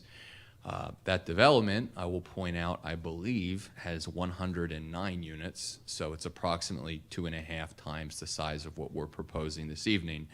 And I just state that to indicate that this is a use that we believe, despite the zoning designation, is certainly in keeping from a type of use classification with other parcels in the immediate vicinity. The site itself is 3.09 acres. It's an odd site because it has a narrow frontage, but it is a very deep property. There are a number of clear hardships with this location and the reasons why the site has likely remained undeveloped. As I said, it's long and narrow. There is a floodplain to the rear, which takes up a portion of the site and which we are not disturbing. You can see it in the colored rendering on Vince's plan, which is before you this evening. It's going to remain buffered with the tree line between the last unit and the floodplain to the rear. It's zoned for commercial development, but the width of the site very likely prevents 2 reasonable points of access for ingress egress. So typically speaking, if you're having a commercial development of the sort envisioned by the neighborhood commercial zoning district, that sort of development would have 2 access points for circulation, and we do not believe we would have success dealing with PennDOT getting 2 points of ingress and egress approved. So we have a single point of access, which means that circulation is poor for commercial. There is no visibility or advertisement for commercial uses, or no reasonable visibility for advertisement, and it is not a 3-acre rectangular lot. Typically, parking with commercial uses is normally to the front of a site like this, with the building spread to the rear, and I don't think that is... To say it's not possible is probably inaccurate, but it's not ideal for the site. We think this site is designed in a more ideal setting for a single point of access with the 4 units that you see on the site plan that go to the interior of the site. So if you're actually traversing on New Falls Road, you're not going to see heavy development spread. You're basically going to see the width of 2 buildings, if you see that at all. The front right corner of this site, you'll see what we have listed as the storm basin, and we have a number of trees that we'd be planting in front of what Vince has labeled as Building 4. The front left has a number of street trees and a basin that we're planning on having as a water feature, so that you're going to see what we think is going to be an attractive frontage on this plan if you're driving by. We believe clearly the most reasonable use for this property is residential. I won't belabor the point why we don't believe commercial is ideal. We do not believe it's the highest and best use for the property. We do not believe it's the highest and best use for the community.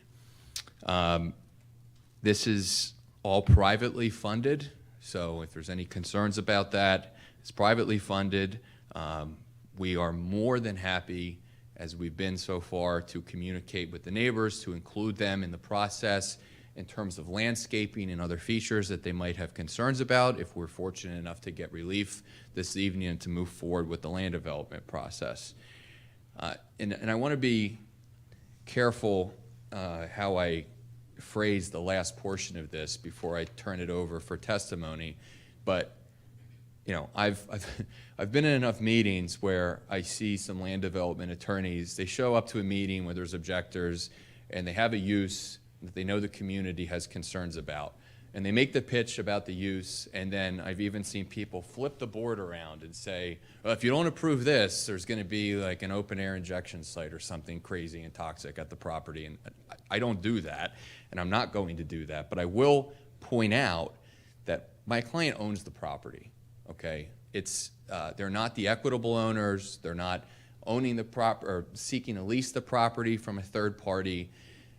They are going to pursue some reasonable development on this site, and I would implore the board and the members of the community who are interested tonight to hopefully work with us and come to an understanding that we truly believe that this is the best development here.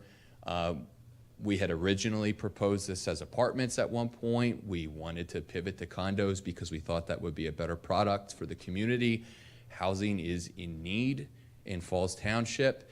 We think a one-bedroom layout like this would be perfect to market to young professionals, with all the development in the other areas of the township which is going on. It's a clear need that we think this satisfies. And again, I know it's a use variance, but for all the reasons that I laid out in the beginning, we think this is truly the best use, and we think that there are clear site irregularities which would dictate the grant of a variance for this use. So I apologize for the long-winded nature at the outset. I just thought it was important to try to bring everybody up to speed, and I don't expect everybody in the audience to agree with everything I said, but we're sincere in our disposition here. And we thank you for the time and the grace to get to this point where we're able to move forward and make our presentation. And with that, I would like to call Hanan to provide testimony this evening. I don't know if this is working again, I think. Sorry. Hanan, can you please state your name again for the record? Sure. Hanan Sionov. All right. Good evening. And actually, before I ask any questions, of course, it's entirely up to the board. What I would suggest or request, just as a preview of things to come, is I would imagine the more focused part of the testimony, the more critical component of this testimony is likely going to be provided by both our traffic and our civil engineer. Certainly, if the board has questions after Hanan is finished testifying, that's fine.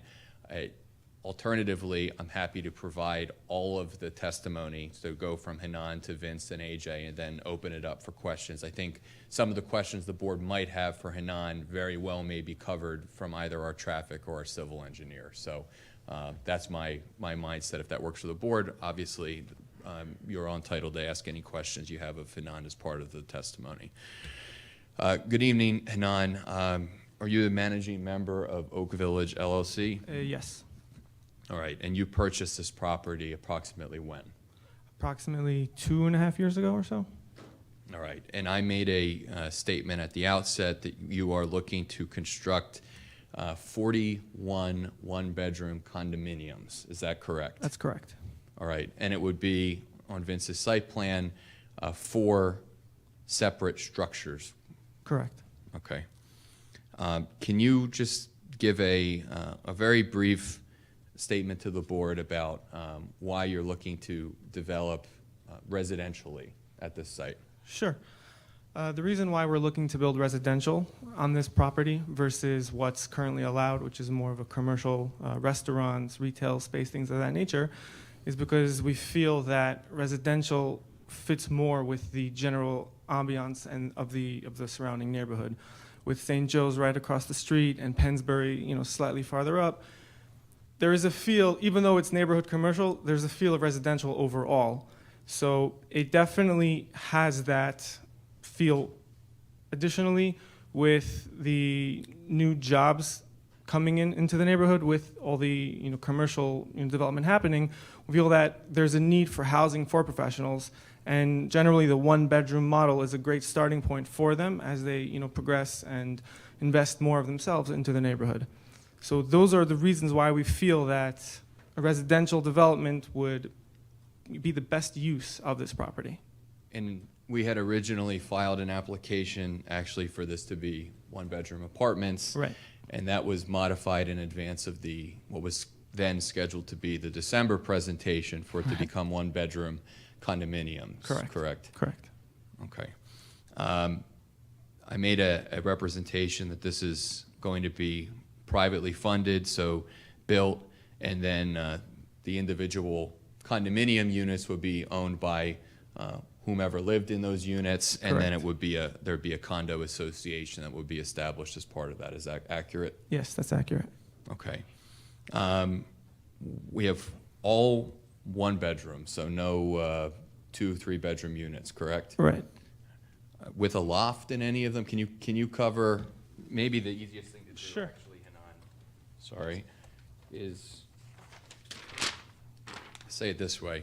I had provided a rendering to the zoning hearing board that is an approximate depiction of what you would like to construct at this site. Is that accurate? Yes, that's an accurate representation of what we're looking to do. Okay. So if someone is looking at this, can you explain, there's 4 levels of windows, but one of the units has a loft. Can you just cover that briefly for the board? This is essentially would be 3 stories with a loft. Is that right? Correct. It wouldn't be a 4-story project. It's more of 3 stories plus the optional loft on top, should the board, allow the project to proceed. Okay. And as you stated, in terms of the reasoning behind it being 1 bedroom, the goal would be to market this to young professionals in the community. Right. With all the new jobs coming in, or just the new construction coming in on the commercial side of things, even the variances that were granted earlier tonight, we feel that there's a need. People are going to be moving into the neighborhood, and this product, this 1-bedroom condos, could service that need. And the ideal goal is they come, they stay, they invest in the neighborhood, and even as they grow and their families get bigger, they'll continue to stay because this is where they've started to set roots. Versus an apartment, they rent, it's already like they might leave. Okay. And that's why. So the site plan, and obviously we haven't gone through the full land development because we don't have zoning, but the site plan has street trees, Yeah. it has water features to the front, and we've talked about putting in a fountain if the members from Sure. St. Joe's would like that, and maintaining a significant amount of the buffering. You're willing to work with the township and with the members of the Yeah. community in terms of as many aesthetic improvements as 100%, absolutely. I'm sorry, I didn't mean to cut No, you it's off. okay, go ahead. We don't want this to be an eyesore. We don't want this to be something that people look at and say, ooh, not nice. Being that the frontage of it is more on the narrow side, we feel that that could work in our favor, where we could, we plant trees, create, use the stormwater management systems to act also as ponds, where it's attractive to those who live in the area and also those who are just driving by. There's aesthetic beauty in keeping it as much as possible with, how it, originally looks even before it's built. All right. You hired Pannoni and AJ to do a thorough traffic analysis to illustrate, your commitment to appropriately developing the site. Is that correct? Yes. Okay. If we were to receive zoning relief, you understand that we'd have to go through the land development process. Sure. Where the township would do an analysis of our traffic and our stormwater design and our landscaping and all those sorts of things. Is that right? Correct, yes. All right.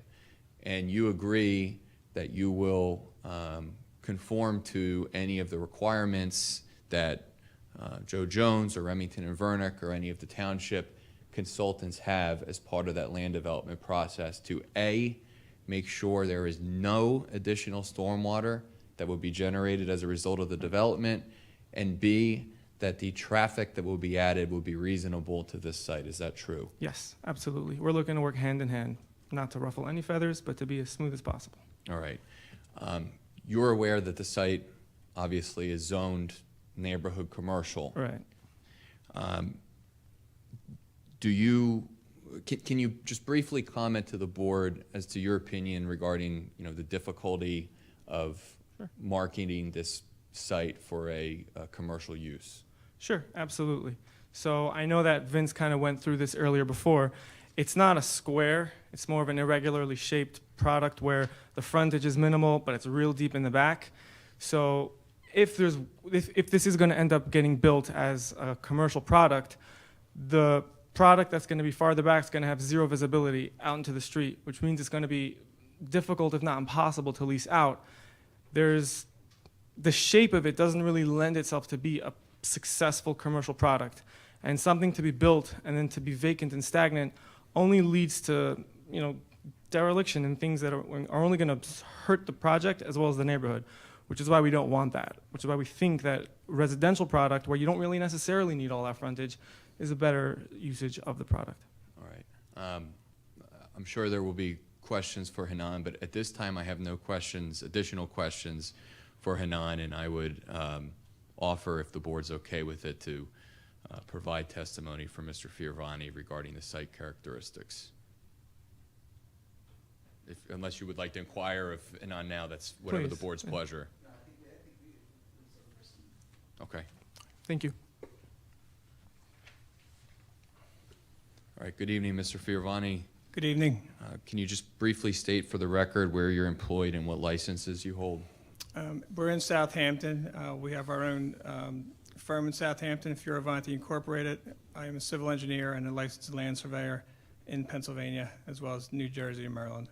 All right. I believe Mr. Fioravani's been recognized as an expert in civil engineering before, but I'm happy to go through any of his qualifications if the board would like. No, I think that's fine. Okay, thank you. Mr. Fioravani, have you prepared the plans which are before the board this evening? I have. All right, and you're familiar with the subject property, is that correct? Yes. Okay.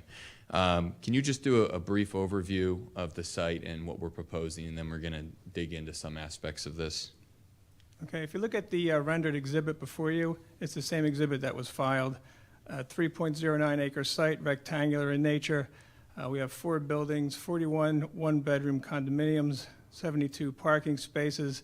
As you can see, it's proposed to be developed symmetrical fashion with the parking aisle going down the center, longest dimension of the parcel. The way the subject property would work, water and sewer are available on the road. There is a floodplain. I have additional exhibits if we need to show them. There is a floodplain. Essentially, the area of the floodplain, if you can look at the darker vegetation on this exhibit, that's essentially the floodplain area. So the vegetation that is within the floodplain would be maintained as a buffer. And you can also see the plantings down both sides. So it would be maintained as a buffer and also would be enhanced down towards the street to provide extra buffering. And it doesn't show well on the rendered exhibit because the colors are close together, but there are also street trees proposed around the 2 water features in the front, so they will be completely buffered on all sides, and only a landscaped visual appearance as you come down New Falls Road and past the site. I think that's in direct contrast to what we would need to do if it was commercial, and you had to have it brightly lit with exposure to signage and buildings and restaurants. I think in terms of this being the best use for the community, this is far superior in terms of a use with a quiet use, buffered, landscaped, as opposed to the opposite that we would have to try to achieve if we were to have, say, a successful restaurant there. That would have to be bright, good display, prominent appearance, and would require a lot of traffic in and out during the peak hours if it was successful. Why single access, briefly? Essentially, the single access is a result of the width of the parcel. If we were to try to have 2 access points here, we probably would have an issue with PennDOT. We don't think it would be approved. And also, it would create a necessity for parking that would be awkward. I think with the dimensions of the property, it's going to be a single access no matter what's developed there. Okay. So other than the height with this design, everything else is dimensionally compliant. Is that correct? Yes. All right. But I've labeled or referenced the water feature to the front. I made a reference to it being a fountain, potentially. Can you comment, I know it's preliminarily, we haven't done a full land development, but can you cover some of the stormwater and the water feature and what we're attempting to achieve from that regard? Yes, in terms of stormwater management, the site's well situated that it will have absolutely no impact on the surrounding community whatsoever. First of all, the site drains from the street towards the northwest. And again, I do have additional exhibits. So it does drain into the floodplain from the street. So no matter what happens on this property, there won't be any drainage impacts to anyone surrounding us. We would be controlling our stormwater runoff as required by code in a number of different ways. We have 2 water features in the front, which will serve as rain gardens or detention ponds. But also we can have permanent water in there and landscaping to make it an attractive feature. So we have 2 of those in the front. Down the center parking aisle, we have underground stormwater basins, a series of them that'll be interconnected, and they would relieve to different areas of the floodplain, you know, in the middle to the west and back to the north. We would have outlets from these underground basins that would be tied together in series. So we'll completely control the stormwater, and there'll be absolutely no impact to any of the surrounding community. And to just highlight one point, Can you briefly cover on the zoning table what impervious surface is actually permitted by right and what we're proposing here? I believe the impervious surface permitted is 70%, and I think we're less than half of that. 34% proposed, and likewise with the building coverage. That's 30% allowable, and we're at 12.8, so we're not overbuilding the site by any means. And we're maintaining, as you can see on the plan, and maybe highlight the trees that we're not disturbing whatsoever as part of the application, and then highlight the street trees and items that we're basically max planning to the front. Yes, that's correct, and you can see on the exhibit, and I don't want to get the feedback here, but you can see on the exhibit that the areas that I had talked about with the green, that's a darker green, that would be the areas of vegetation that exist in the floodplain that would be maintained and enhanced. We also have proposed plantings within that area, so we can add evergreen plantings to a deciduous canopy, for more buffering that would be year-round. We also have plantings on both sides that we're going to buffer the entire area. And along the front and around the pond, we have decorative trees and deciduous trees for color, and we'll have landscaping features on both sides. So visually, the site will be very pleasing. It won't be brightly lit, and also be a quiet use. So I think altogether, when you look at the entirety of the use, I think it matches very well the surrounding area, which you can see on the exhibit below. The existing features plan, you can see the residential areas that surround us. And we'll get into that in a second, but and I had referenced this and you just touched on it briefly, but just to put a point on it. So if you are on New Falls traveling in either direction, as opposed to, for example, if you turned this site on its side and it was a wide but narrow site where you would see all the development along New Falls, the benefit of this being a deep but narrow site, especially with our plantings, is very little visual impact for either anyone who lives across the street or anybody who's driving along New Falls who's actually looking into the site. Can you comment on that? Yes, that's correct. The very thing that makes it difficult for commercial, and it's why it probably hasn't been developed, makes it ideal for the residential use that's proposed. As we talked about, that it's narrow in the front, so that it's easy to buffer this use from the surrounding community. All they're really going to see as they pass by is a nicely landscaped entrance maintained by an association of owners who care about the appearance of the property. There'll be 2 landscape ponds. We can have water features, fountains, bright colored landscaping as you drive by. And with the narrow width of the property, again, it'll be quiet, buffered, and landscaped. All right. And we have 72 spaces, I believe that's right, for 41 one-bedroom units, correct? Yes, that's correct, and that's the parking that will be required in the HR district, the high-density residential district, which exists down the street, and which is essentially developed all around us. So compliant parking from that perspective. All right. I'm going to swap out, just for reference, I think it'd be easier. I'm going to put up the aerial that you had, and then if you can do sort of an overview for the board of this site versus the surrounding uses and the, I would say, compatible or consistent nature with what we're proposing and what the surrounding vicinity depicts. Okay, and I also have a zoning plan that shows this as well with the zoning districts. I'll first highlight our site, and it's highlighted with a white tab and has the word site written on it. The property lines are a little difficult to see, but what you can see here easily is the surrounding area, the surrounding density, the multifamily, the apartment dwellings, and you can see that the area in general is developed as a medium to high density residential area.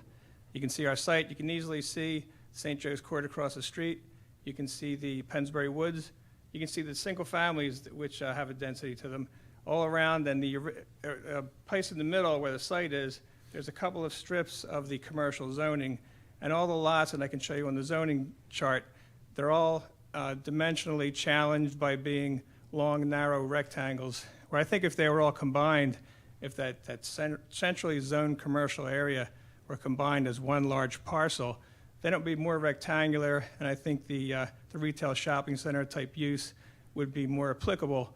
But since they're all long, narrow properties in the center where the commercial zoning is, you can see that there aren't any shopping centers or any of the uses that were envisioned for that commercial zone. I think because all of these parcels are dimensionally irregular for commercial, but well suited for residential, as I'd said. Okay. So if you could flip to I think the zoning plan would be helpful. And then as part of that, just cover why, you've touched on it, but the last item, just to go over, Vince, at this point, is covering some of the challenges with the layout vis-a-vis commercial. Very good. This plan essentially goes along with the aerial. You can see this is a zoning map. It's blown up. You can see the site in yellow. This area in the center, the commercial area, is composed of 4 different parcels. And you can see the shape and the dimension of the parcels. They're all long and skinny parcels, and they're all encumbered by the floodplain in the back. So- Excuse me, sir. I just want, can everybody see what he's pointing at on the TV? Okay, perfect. Sorry about that. Go ahead, let's proceed. So the other thing that you can see from the zoning exhibit is the surrounding zoning. There's a spot in the center, zoned NC, and ours is the yellow piece. And then you can see the high-density residential, which is the Pennsbury Woods. You can see the industrial zoning, the IN, which has institutional district, which has the conditional use or special exception, I don't recall which, for conditional use for elderly housing, which also allows high-density residential. So most of the land area abutting the site is developed as high-density residential. And I want to show you the zoning exhibit and the aerial, and you can kind of see that what would match the community here would be the residential use that we have proposed. Okay. Vince, for the reasons that you've stated to the board so far this evening, do you have an opinion regarding whether this development would have a negative impact on the township and its residents and the surrounding community?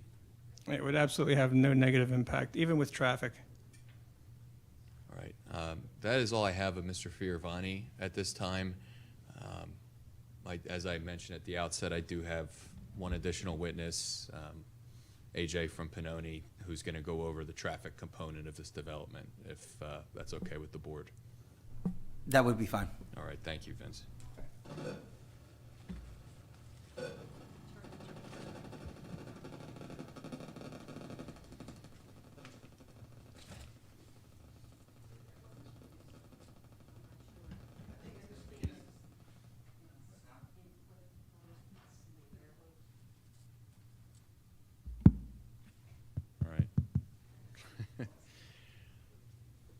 All right, good evening. AJ, can you please state your name for the record? Abhishek Joshi, All right.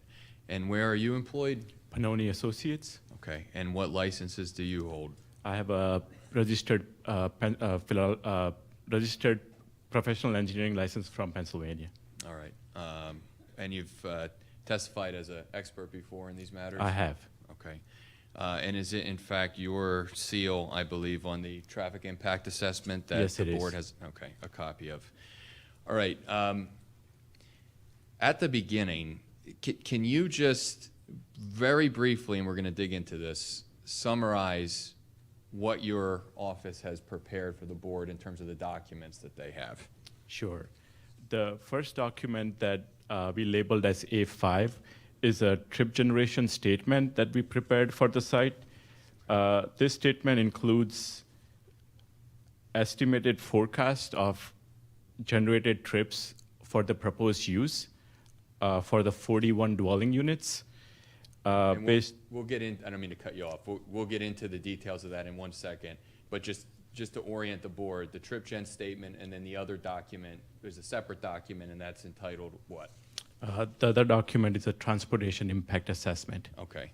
So you were just referencing the trip generation statement. Before we get into any of the findings, can you just explain the point? Why is a trip generation statement prepared for projects? Sure. The trip generation statement is prepared to compare the traffic estimates generated by the proposed use versus any other commercial use that could be developed at this site. Okay. Of this size. And there's a reference to ITE. Can you just explain what that is, and Yeah. then we'll get into how that's Sure. utilized here? ITE stands for Institute of Transportation Engineers. That's the national standard manual we use to forecast trips for proposed site, such as this.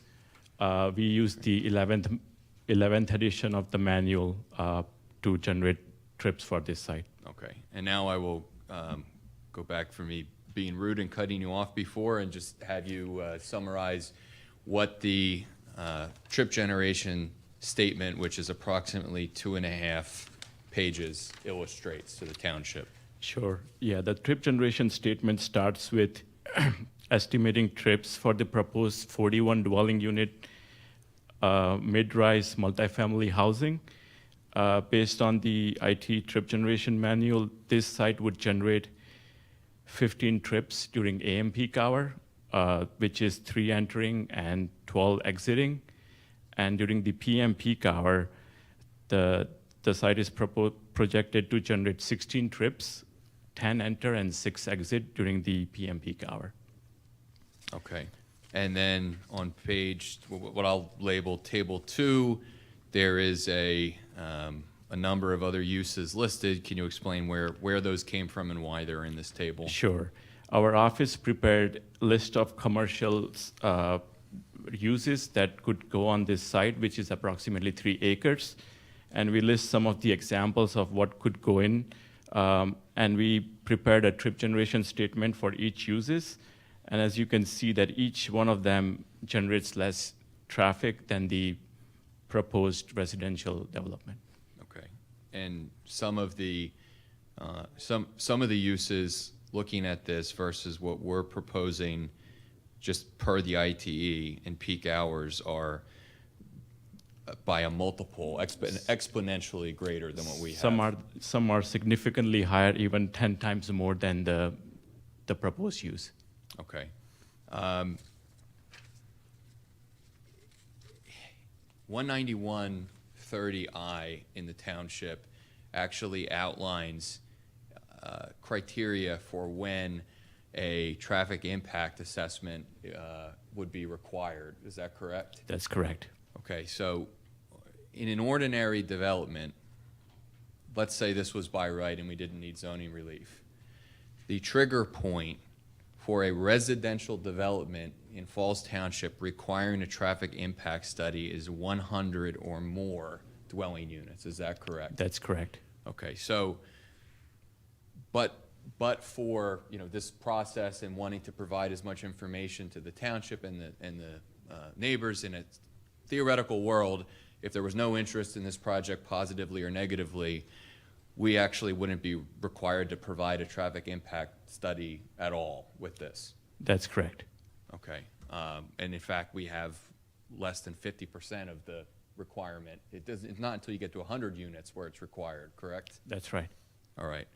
I made a representation at the outset that you provided and prepared this the trip generation statement in the summer of 2022.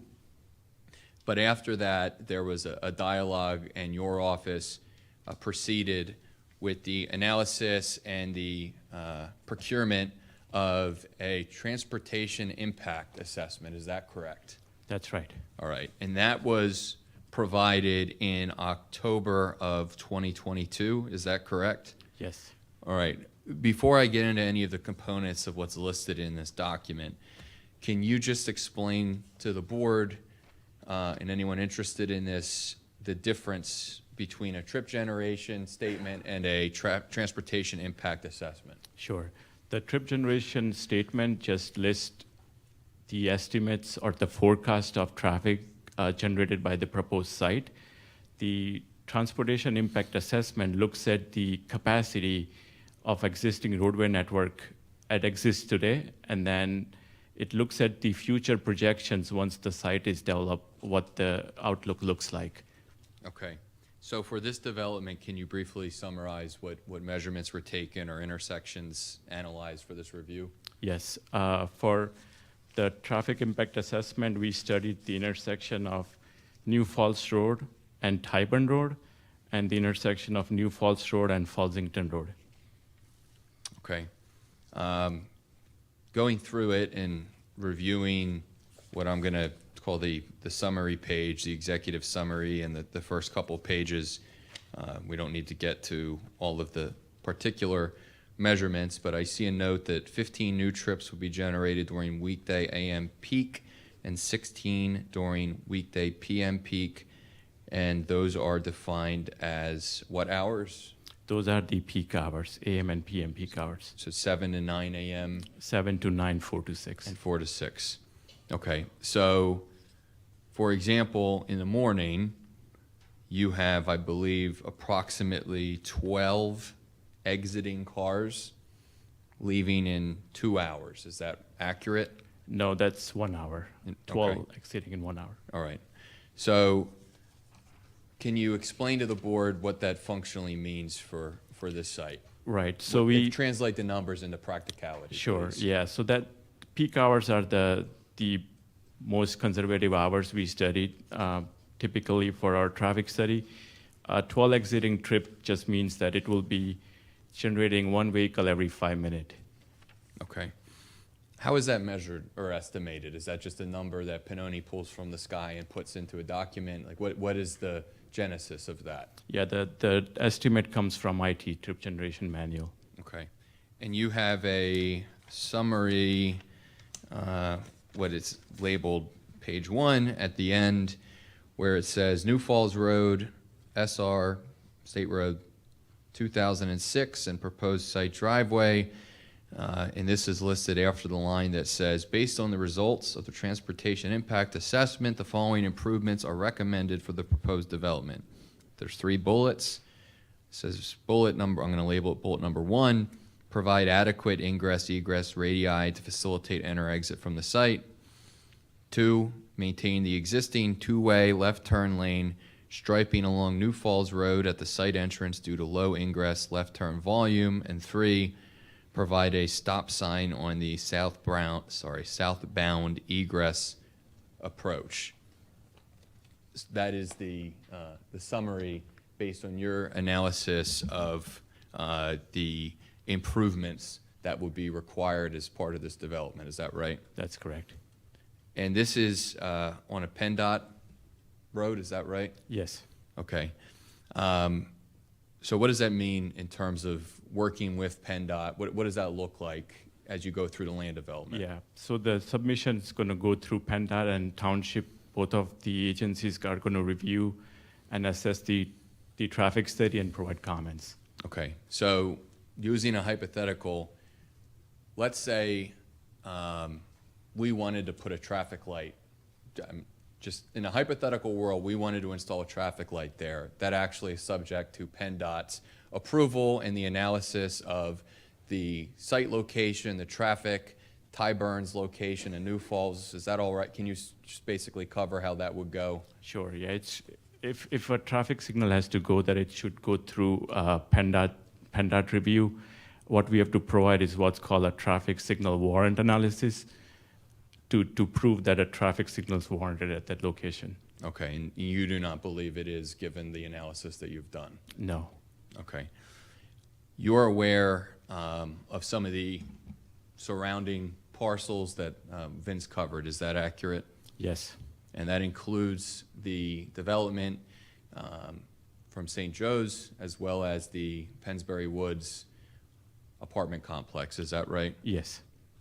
Do you have an opinion as to whether this development would have a negative impact on the residents of either of those communities? No. All right. Do you have an opinion as to whether New Falls Road can handle, with its infrastructure, 41 one-bedroom condominiums? Yes, absolutely. Okay.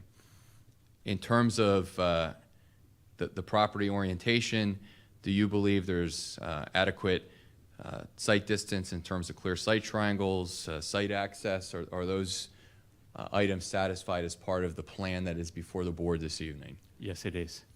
Okay. Can you comment on some of the challenges that were addressed regarding 2 points of ingress egress with the site as well? Sure. As Vince indicated, the frontage is not enough to provide 2 points of access, and that's why we believe that this is the best plan for the use. Okay. You had stated it at the beginning with the trip gen statement, but it is your opinion this use versus virtually every other use that is permitted in the NC district for this property, that this has less of a traffic impact. Is that correct? Yes. Is it your professional opinion that this development would not have a harmful or negative impact on the township, the community, or its residents? Yes, I believe that. Okay. I have nothing further of AJ, and at this time, I would be happy to field any questions the board would have regarding the development proposal. Thank you for your time. Thank you, Mr. McGinnis. Questions from the board? Bob? No questions, Doug. Aaron? Yeah, so, sorry, I've been coughing. So the height variance, the 3 stories, so 1 bedroom, so you've told it, I'm trying to integrate a couple different facts here. One is you've said that that your sort of allowances for both impervious services and building coverages are well below the limits. You've got plenty of place for parking. I'm curious what led you or drove you to consider the higher, mid-rise design rather than something that would have been not as tall? Yeah. Sure. Sure. Hanan Sionov.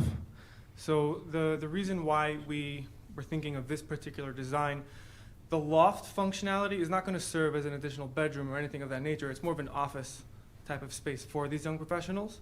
And we were able to figure out a way where you could have where we could be below the threshold limits, but still incorporate 41 units, as opposed to perhaps going farther out and occupying more land, but maybe being on a lower height allowance. So that's kind of where we were thinking when we put this together. Okay, so the 25 feet, if you were to stick under 25 feet, that would be what, two stories only? Yeah, approximately, yes. Okay. And so with 2 stories to still get 40-some units, you would be, as you say, using more of the space for more building coverage. I think when we first started sketching this, we're aware of some of the challenges that the site has, in particular with the floodplain to the rear. Right. And the concern was the smaller the height, the more disparate or diffuse the development becomes. And then I think part of it is a matter of aesthetic preference. You can build a 2-floor apartment or a condo project, but we thought in order to make the project on our end viable in terms of the units that we were attempting to achieve, which again we think are reasonable given the total acreage, going a little bit higher, but then having some of the, I'm going to call some of the visual mitigation, like the street trees and that sort of thing, was a better trade-off than going, oh, well, we have 55% impervious coverage and we're allowed to have that at this location and spreading the buildings out. So we went a little higher. We think the height of the structures are not going to be, towering monstrosities here, but that was our decision when we were planning it, to go a little bit higher and less wide. And just to be clear, or hopefully I'm clear, these 1-bedroom units are each single-story units, but if you've got 3, then there's a stairs or an elevator to get to the 2nd-floor units, the 3rd-floor units. Right. There'll be common areas for stairways, and if the town requires it, an elevator. Correct. Okay. Great, thanks. Those are the only questions I have. Thank you, Aaron. Laney? My concern is the floodplain, actually. Pennsbury Woods has a very bad history of flooding constantly. And I have a concern that this development might add to that already flooding area in Pennsbury Woods. Are we gonna address that? Because, I mean, I know right now it's all vegetation right there and it's flooding. So now you're gonna put this development in and you're gonna put storm management in, but is it gonna be enough? Because that flooding is constant. I mean, it's always there. It's wet back there. Yeah, and we're particularly aware of the floodplain in this area. I have exhibits that show the floodplain. Yeah, maybe we should flip to them, Vince.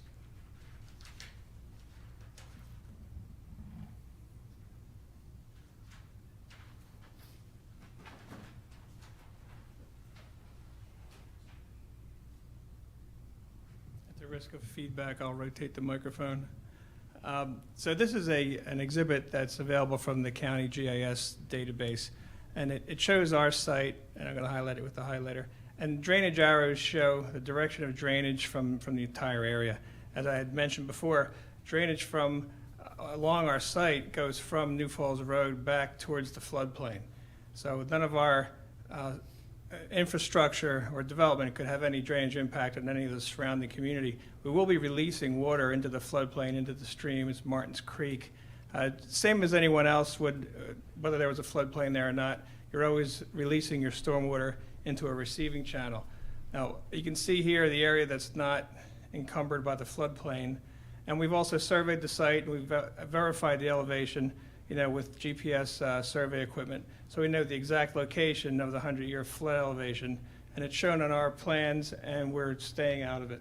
So our development is essentially going to be in the area that's not colored in blue, so we will be out of the floodplain, and we'll be required, and it'll be reviewed by the township engineer, to control our water volume and our rate of discharge. So if we have any impact whatsoever on the floodplain, it will be a slight reduction, because our water that we're going to generate is going to be held under the parking lot in basins, and then released slowly to deal with the rate of flow, and also the water volume and quality will be protected.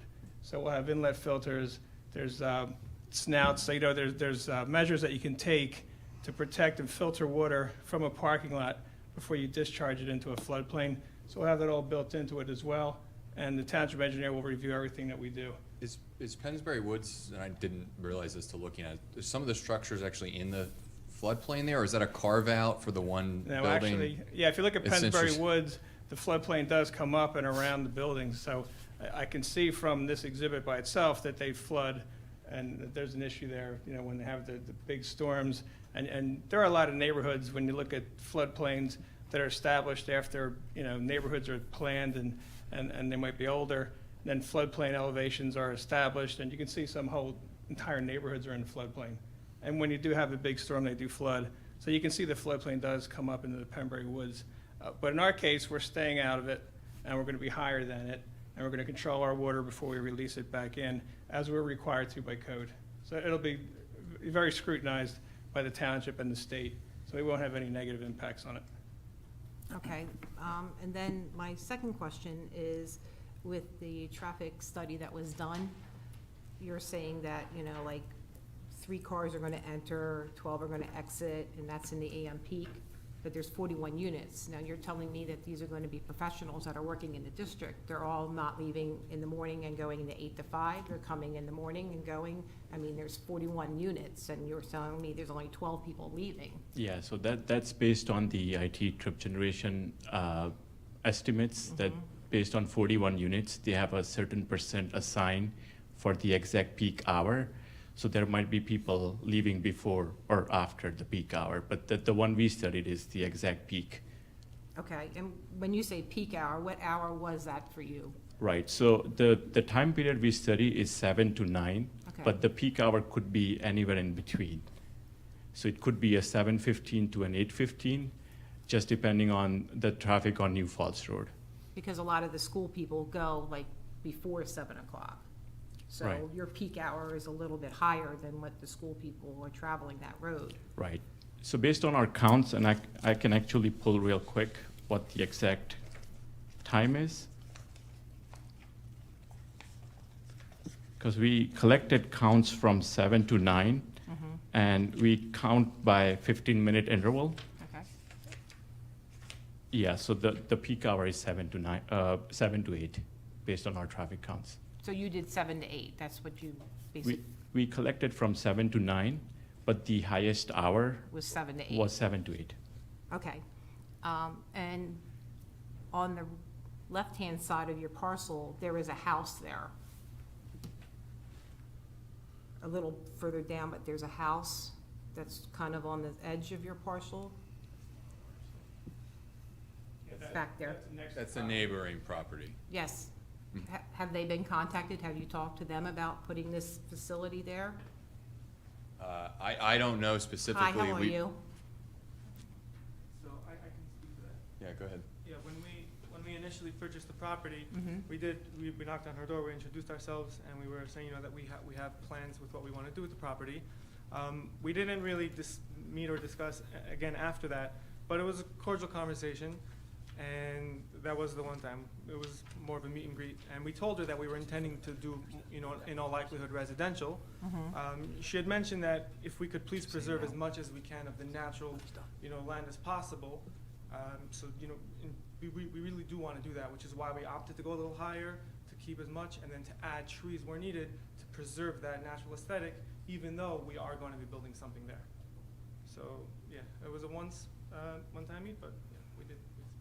And then on the other side of your parcel is the courthouse. Correct. Yes. I'm assuming they don't have any objections to you building this there. We've not heard from them. We sent, I would imagine not, but I don't want to speak on the courthouse's behalf. We sent notices, we had I don't remember the date, but we had a meeting at the firm in the beginning of the summer and invited a number of people who were, the point of those meetings is always to interface with the neighbors and provide as much information as possible. And that occurred, I don't know, about 8 months ago. And we encouraged and continue to encourage anybody who had a question, concern, comment to meet and discuss it with us or come to the firm. So I know that went out to a wide array of people. I just don't know standing here. That's okay, Yeah. that's fine.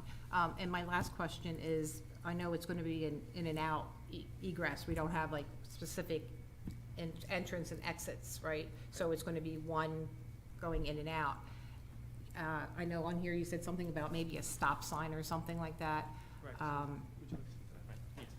I don't know if you know New Falls Road at all, but people do not travel 35 miles an hour on that road. They go over the speed limit. Somebody was just hit actually in a crosswalk earlier, about a couple weeks ago.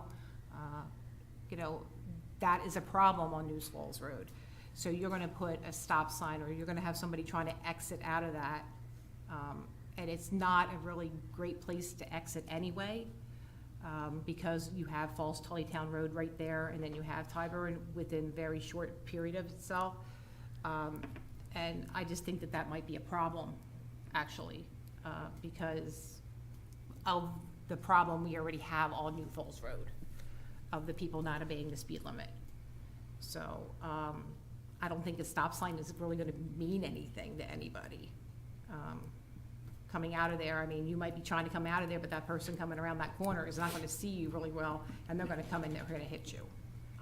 That's my personal opinion, that's what I'm afraid of, so. Can I just get a clarification about, and maybe you can point to it with the laser pointer, where are you proposing there's a stop sign, and it's, who's stopping? Someone on New Falls Road is stopping? No. No.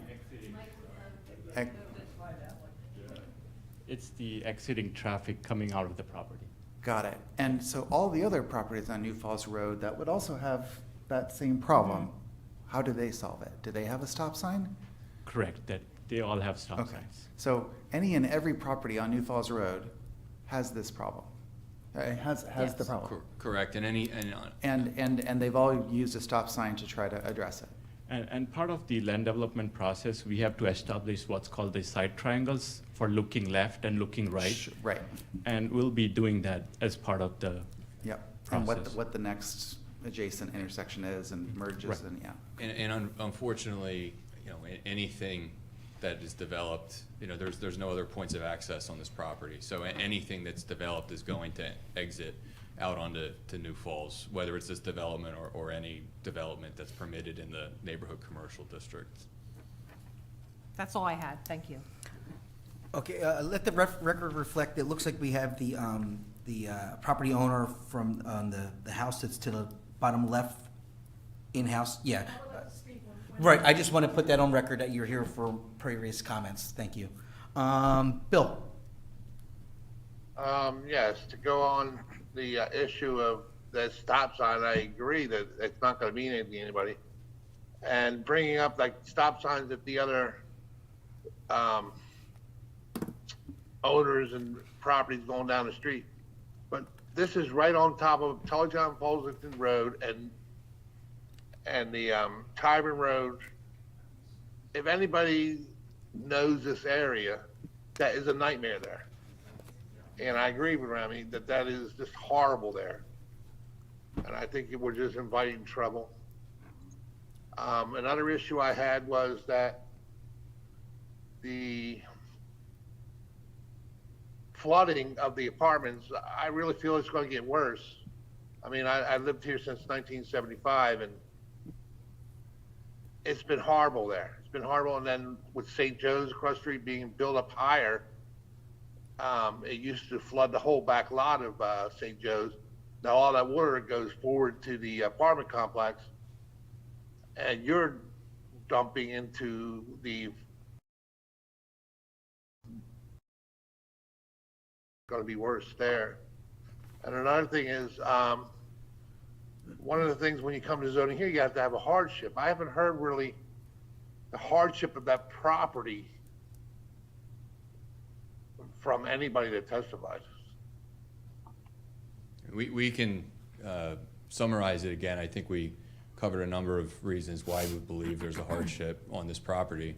The lot configuration, the fact that there is a floodplain that goes into a portion of the property near the midsection and to the rear, the fact that it's zoned neighborhood commercial and is encouraging commercial development, but has reasons why commercial development would be prohibitive or not ideal at the site.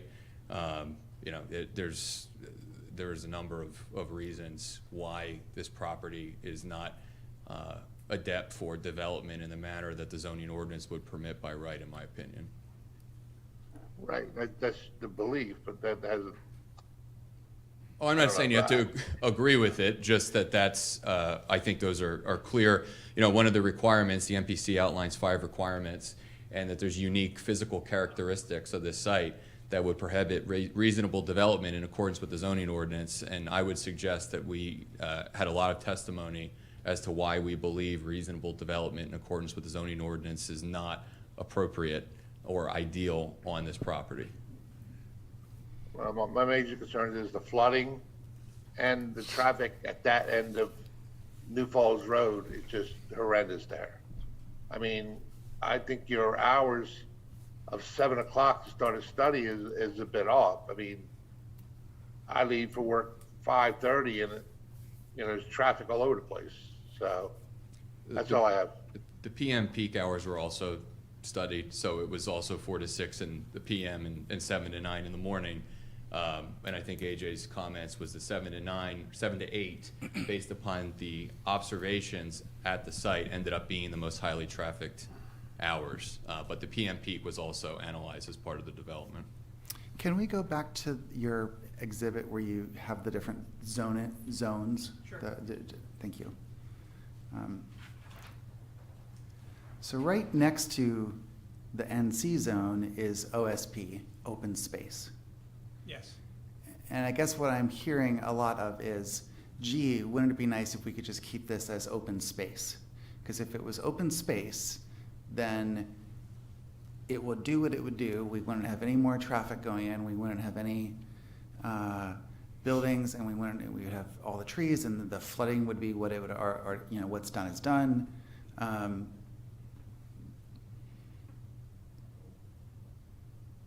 You know, what authority or mechanism or anything does this board have to change the intended use and meaning of this property that is already owned and has already, you know, well before any of us were here, zoned as NC?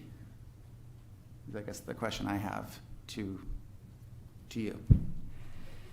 Just so I understand, the comment is you know, some of the neighbors. I'm asking you to put yourself into an alternative reality where you're here actually wanting us to not do any of the things that you want to do. Right. And tell us how we would actually try to make this a preserved open space. The township or the association would offer to, you know, purchase the property and preserve it, or have a restricted covenant. You know, Yeah. Otherwise, our point, and again, I really try to be particular with how we're phrasing it.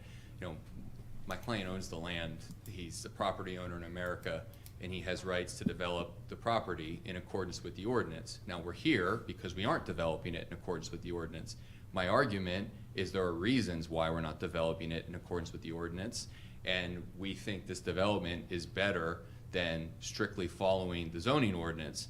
If the zoning hearing board disagrees with that, certainly you're entitled to deny the application, and then my client, being the owner, not the equitable owner of the property, is going to naturally look for other areas or ways to develop the property which are in accordance with the ordinance, so that we don't come back in front of the zoning hearing board. And I think the part of the testimony this evening is we think the other uses are worse than this one. We don't want to pursue the other uses, Understood. and we think they're worse for the community. So that's respectfully, I think, a summary of our position. But certainly the township or other people could purchase the property and leave it as open space. Understood. Thank you. Thanks for I have confirming another that. question for you. When he purchased the property, he knew that it was neighborhood commercial, correct? Yep. I'm assuming, I didn't represent him on the transaction, but yes, yes. So you knew that buying the property, and then you decided that you didn't really like that, and you wanted to make it more residential. Right. The reason being, I saw that across the street, you know, down the road, it was heavily residential, so I figured there was an opportunity here to contribute to that as well. I knew going into it that there was a chance it would be denied, and then I would have to go back to the drawing board to see what could be done. It definitely is doable, but way less ideal, I think is really the thrust of our, you know, our position. So when you purchased the property originally, did you have in your mind you wanted to do neighborhood commercial, or did you want to just go right to residential? As a fallback, you mean? No, I mean, when you originally purchased the property, when you first saw the property and you decided that you were going to purchase the property, you must have known that it was neighborhood commercial. So, you know, were you coming into this thinking you're going to put a shop there, or a fast food restaurant, or a bank, or did you come in thinking that you're going to, you know, change the zoning and make it residential? Understood. So when we were doing our due diligence, we underwrote both scenarios to see what it would look like, you know, financially, and we were able to come up with both scenarios. It's definitely less ideal to go the commercial route. It's not impossible. We're not standing here saying it can't be done, but we went into it with the hope that it could be done, you know, in a residential fashion. We didn't go into it blindly thinking for sure we're going to get it hands down. No, absolutely not. Okay, But yeah. thank you. Thank you, Laney. Well, I have one more question. In the line that she was asking, so you just said that there's other options that you could do with that property if this was turned down? Is that what you're saying? There are options, for example, like a restaurant or other commercial uses that are permitted by right that we would attempt to do to see how it would work out. We would have significant challenges with the one means of egress and outgress. We'd have issues with figuring out how to lease the space, because whoever's going to be in the back is going to get zero visibility up front. I imagine we'd have to contend with the neighbors in terms of it now being lit up in the evenings, or not in line with the aesthetic beauty of, you know, the natural foliage. It would be a different conversation with the neighbors, and we would work to address it in that capacity. We felt that the residential would be a more smoother route because it keeps it, at least, you know, visually, with what it currently is now. Yeah, we've been particular, I think, the word that I've used, and I think Hanan and some other people have used, is not as ideal. Right. I'm not going to stand here and say it's entirely impossible, because what will happen is this gets denied, and I'm at the Township Planning Commission in 9 months, and people are like, you said this was impossible. How are you here with the commercial development, you liar? It's not impossible. We think it's a worse use and not as ideal as what we're proposing. Correct. That's all I have. Thank you, Bill. I have a quick question for AJ. In your conclusion on your 3 bullets here, and you said this gets recommended to PennDOT and to Falls Township engineers.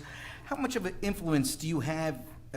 Does your report have on PennDOT and our engineers to maybe put in a stop sign? I mean, a stoplight. Stoplight, like I said, if I have to do a stoplight, it needs PennDOT and both township approval. What I need to submit is what's called a traffic signal warrant analysis. And looking at the volume, it's nowhere going to be close to warranting a signal. So okay. Yeah. Okay, that's all I have, AJ. Thank you. Yeah. Okay.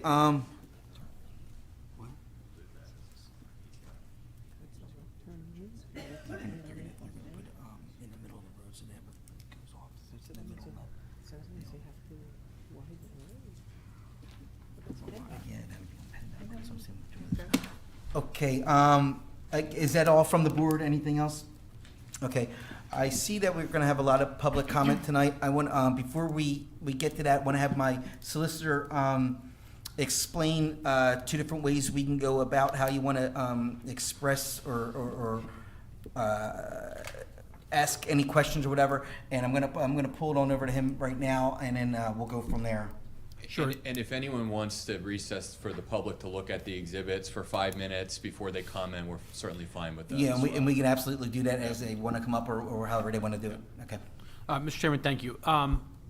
As the chairman stated, there's numerous people here from the public, and I just wanted to just advise everybody that's here, there's really 2 options to speak tonight. First is to request party status. And what party status is, it's essentially gives you the opportunity to not only speak on the application, but also gives you the opportunity to present any kind of witnesses. It gives you the opportunity to cross-examine any of the witnesses presented by the applicant. And then also, most importantly, it gives you and preserves your right to appeal if you do not like the decision that happens tonight. Separate and apart from party status, every person who's here can talk on the application whether or not you elect to take party status or if you're given party status by this board. So again, just to clarify, you can talk on this application. You do not need party status. You can come up and speak your piece, whether you're for or against this. Or if you'd like to be a party to this matter, if you'd like to appeal whatever decision that comes down, you can ask for, and the board will discuss whether or not to grant you party status. Thank you, Mr. Chairman. Thank you, Mr. Bibmeyer. And is there any public comment? Could you want? Yeah, come up front. Yeah, down. Yeah, right. Absolutely. Now you heard what Mr. Biblemeyer had to say about how you want to go about your party status, or not just seeking party status at this present time. Perfect. Okay, can you just state your name and your address to our court reporter, please, and spell it? Yes. Hi, my name is Deborah, D-E-B-R-A, Kuske, K-U-S-K-E. I'm the residential neighbor on New Falls Road, right next door. So I'm on the left on their plan. Ma'am, could you please state your address? 9159 New Falls Road. Thank you. 3 items of concern regarding this project. Number 1, our side of New Falls Road has a lot of water problems. There's been some attempts by the township in past decades to dig mitigation channels, including one between our 2 subject properties. But over time, the problem keeps getting worse. And I've been here for several decades, and it just keeps getting worse and worse and worse. So that floodplain that you're seeing keeps getting bigger, and the wetlands beyond, it keeps growing. So, and this is what actually happens. So I have an exhibit.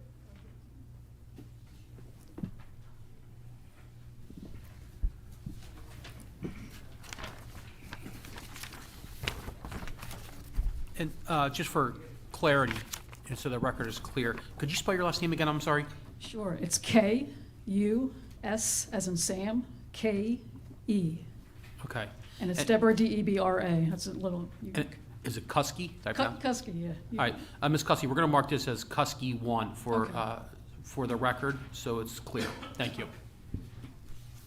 All right, so on the first page, The first page is actually from the data portal of the Falls Township website, and it's very accurate, what they have, what you guys have on the website. You can see the extent of the floodplain and the wetlands beyond.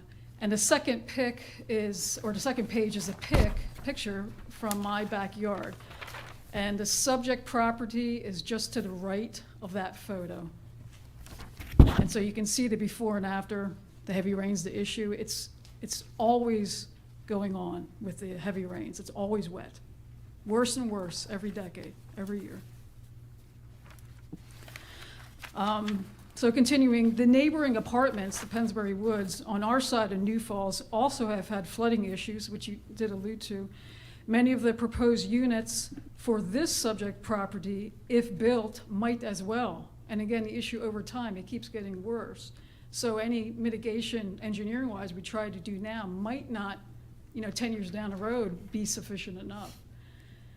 There's been various proposals through the decades to develop the lot, none of which have continued on in part due to the water problems. There has also been several attempts to have the property preserved as open space, yet nothing transpiring with the township. But each new developer attempts to max out the land. Now, I understand that, but this side of New Falls is completely different land conditions. Would the township this time be willing to consider open space preservation, either the whole parcel or in the very least the back half? The property line where the courthouse is, the district court, just extend that line over in the back half preserved, or the whole parcel. Once and for all, put an end to these attempts to max out the property that potentially end up hurting us neighboring parcels and making the water problems worse. Number two, the trees. This is related to the first item.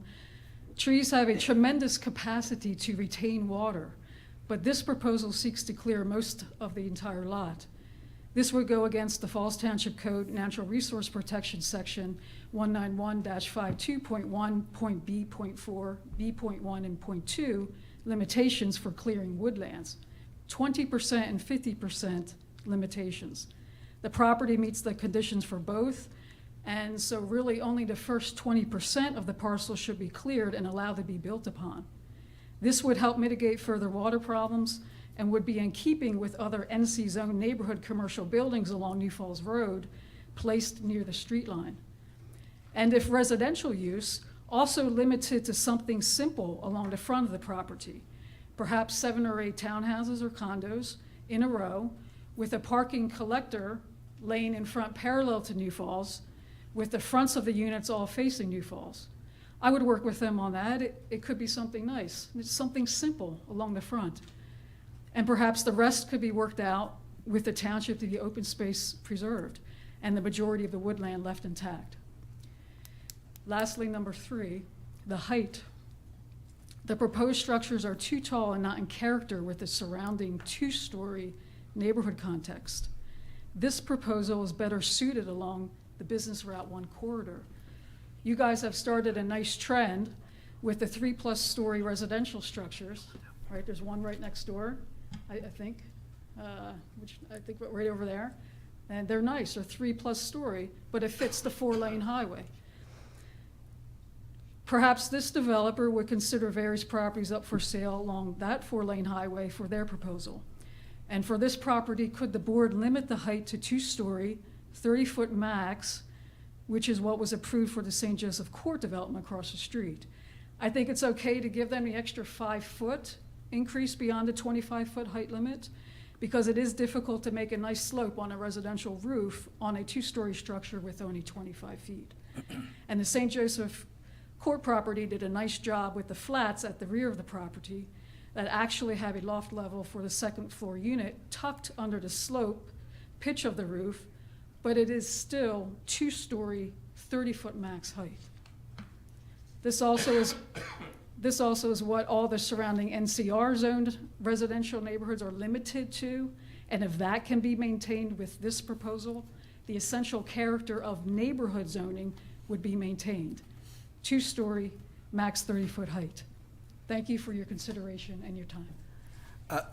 Just real quick, Ms. Kuski, thank you for your comments and your concerns.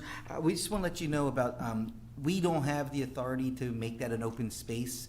If you have any questions or any problems with that, that would be the township supervisors you would want to go through. I understand Okay, that. You're limited with the zoning. Right, I just want to let you variances. know if that's, a route you want to take, I mean, that we can't do nothing about But that. I think this is, and I'm thankful you brought it up as well, this is the time to start talking about it, because there are many issues this side of New Falls.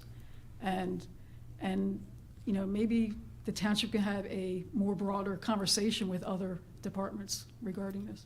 Thank you, Thank appreciate you. that.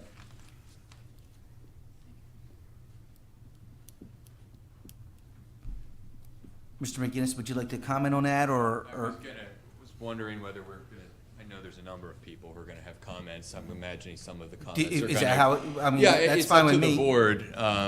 In terms of the stormwater, I know Vince had addressed that at some length regarding how the property flows in the floodplain.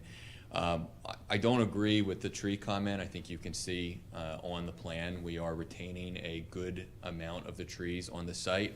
I will also note that unlike some other townships, the woodlands is a saldo provision and not a zoning provision, so we plan to be in total conformance and work with Joe's office for any trees that we are removing, but we're doing everything we can to maximize retention of all the trees, and there's a significant buffering here that we're going to not disturb. In terms of the rear of the property, we can't build on it anyway, so this area, we'd have no problem deed restricting the rear of the property if that's a concern. I don't know what the amount is. It's about probably a third of the parcel. It doesn't accomplish everything that was commented on, but that would not be an issue on our end. Mr. McGinnis. Thanks. Is there any other public comment? Whoever would like to take the floor first.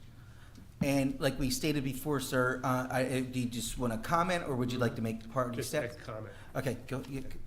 My name is Mike Reynolds. I reside at 205, I'm sorry, Reynolds, R-E-Y-N-O-L-D-S. I reside at 205 Parish Road, which is in St. Joseph's. It's where the dead end, the fire entrance is, emergency entrance. Couple things. I do want to state that Mr. Megginson has been very upfront with the community at St. Joseph's, communicating as best as he can, and we appreciate that. What I've heard of the proposal in terms of the buildings and what they're planning to do on the lot, I think from my personal perspective, that's fine. The floodplain issues, I'm not in a position to comment on that, but I've heard some interesting things here tonight. My bigger concern, and I would think the concern of the people that would be moving into the community, is the situation with traffic on New Falls Road. As I said, I live in the over 55 community. I've been retired for a number of years, so I do not work. I spend a lot of time, and my house is 3 from New Falls Road, so I see the traffic there. And there's many occasions, despite the study, and I've had the opportunity to read the full study on traffic and go through that, but personally, I've observed traffic backed up from Tyburn to beyond where St. Joseph's emergency entrance is. So that has happened many times, and I've seen it many times. That's point one. Point two, and you brought it up, and I agree that if there's 41 condos in there, all by young professionals, and some of them may have more than one person in the condo, a husband and wife, or a family, or a couple together. That means there's more than 41 professionals moving in and out of there. And to say that only 12 are coming out in an hour's time, I find very hard to believe. That's a big issue in my mind. One of my other bigger concerns, and it was also brought up, the speed of cars going back and forth on New Falls Road is a big issue. Right now, people that live in St. Joseph's Court community, when they're going to turn into the community, if they're coming from Tyburn Road, they'll start to edge over just beyond where the cross markings are in the road, where there's the center lane to turn. With the situation with the one entrance into the new proposed community, people coming the other way would be backing up, and I see a big issue of cars trying to hit that center turn lane coming from both directions, and its potential for serious accidents from that perspective. Those are my biggest issues with the traffic and the potential that can come from it with the increase there. Again, what they're proposing, I have no problem with. It's more the issue of how it's going to impact the traffic in the community in that area.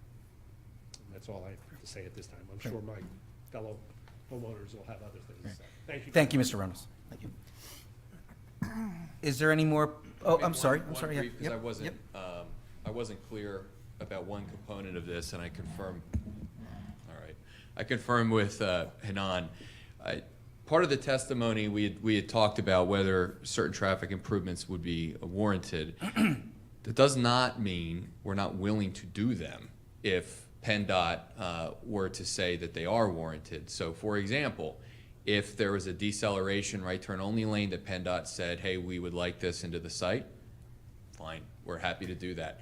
I even confirmed that if PennDOT said we want a traffic light here, we'll pay the money, we'll put the traffic light in, if that helped. So we don't think, based upon the TIA, that will be something that PennDOT will approve. But if the township desires it and the residential community desires it and PennDOT's fine with it, we'll pay the money and put the traffic light in. And I didn't state that officially as part of the summary. I did want to state that for the record before any of the additional comments. Thank you, Mr. McGinnis. Yes, ma'am. Just come up and, like we said before, if you want to be public party status, or if you want to Just state my comment. Yes, all right. Just state your name and your address, please. My name is Vicki, V-I-C-K-I, Burkhart, B-U-R-K-H-A-R-T, 51 Viburnum Lane in Vermilion Hills.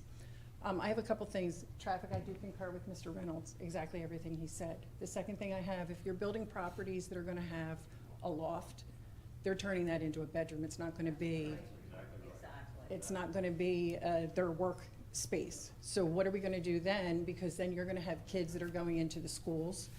I know that has nothing to do with you, but whatever you decide on here trickles down to our schools, where we're already sending students in Pennsbury that should go to this school to that school because there's not enough room. That's the first thing. Our infrastructure, our sewer systems, our water systems, can they handle something else added onto it?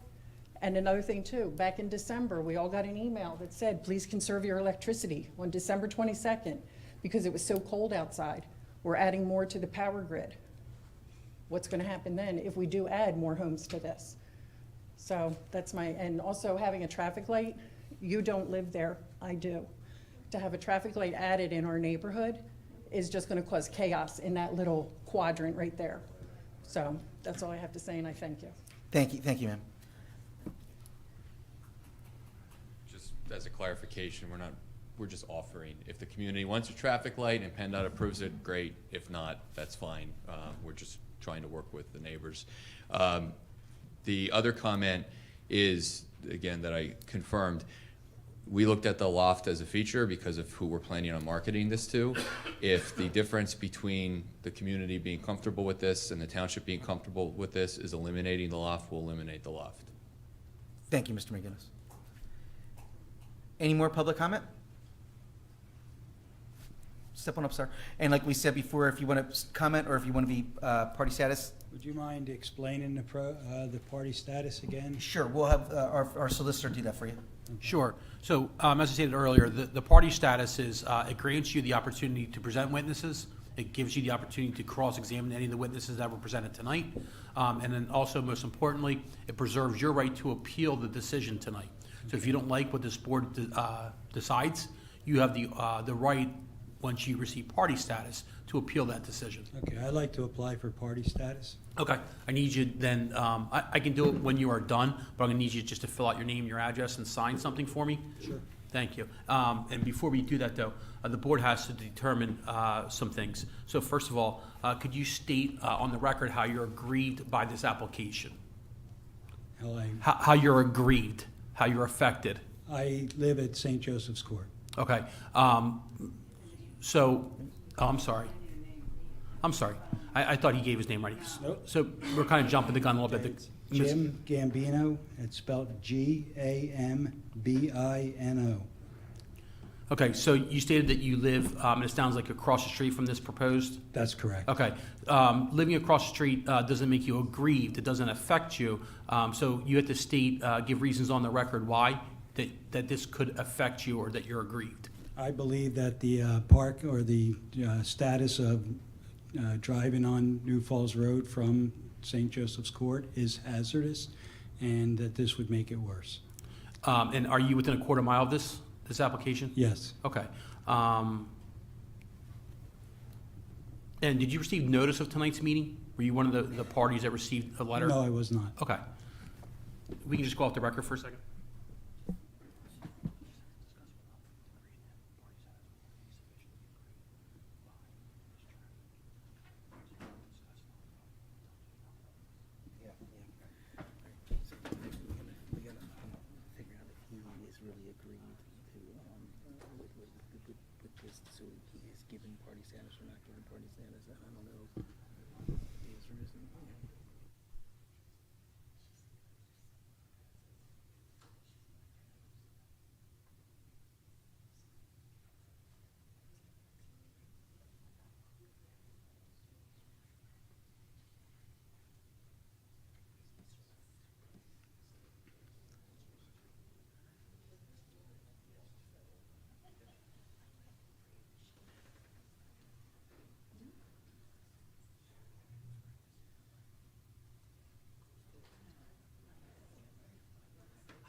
Okay, Mr. Gambino, the board is going to give you party status. Very good, thank you. You're welcome.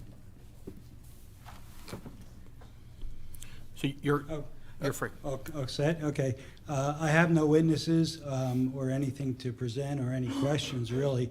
I just wanted to make comment and have the right to appeal. So my comments are, I guess, get started with the 41 units and what we could believe would be possibly 55 to 60.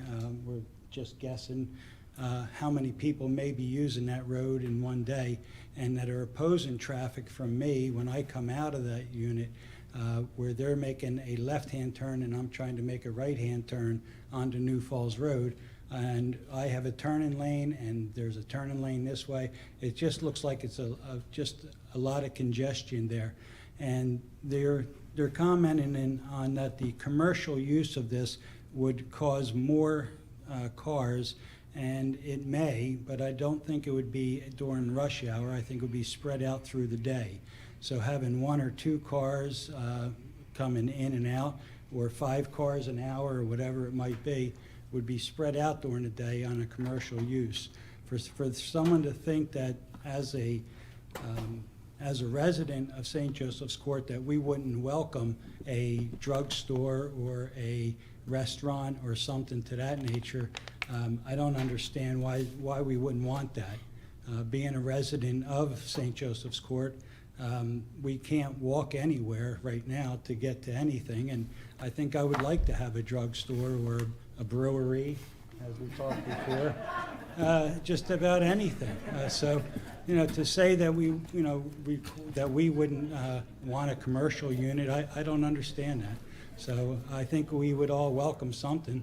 And I know the gentleman bought the property as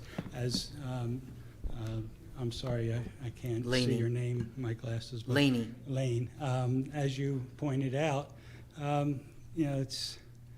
it's just not necessary that it be, a residential.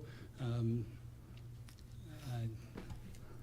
don't know what else to say. I just, my comments, I just wanted on record and the right to appeal. Great, thank you. Thank you. Thank you, sir. Mr. Gambino has been consistent in his request for it to be a brewery, so I will give him credit for that. That's true, he did tell that to us many months ago. No argument from me.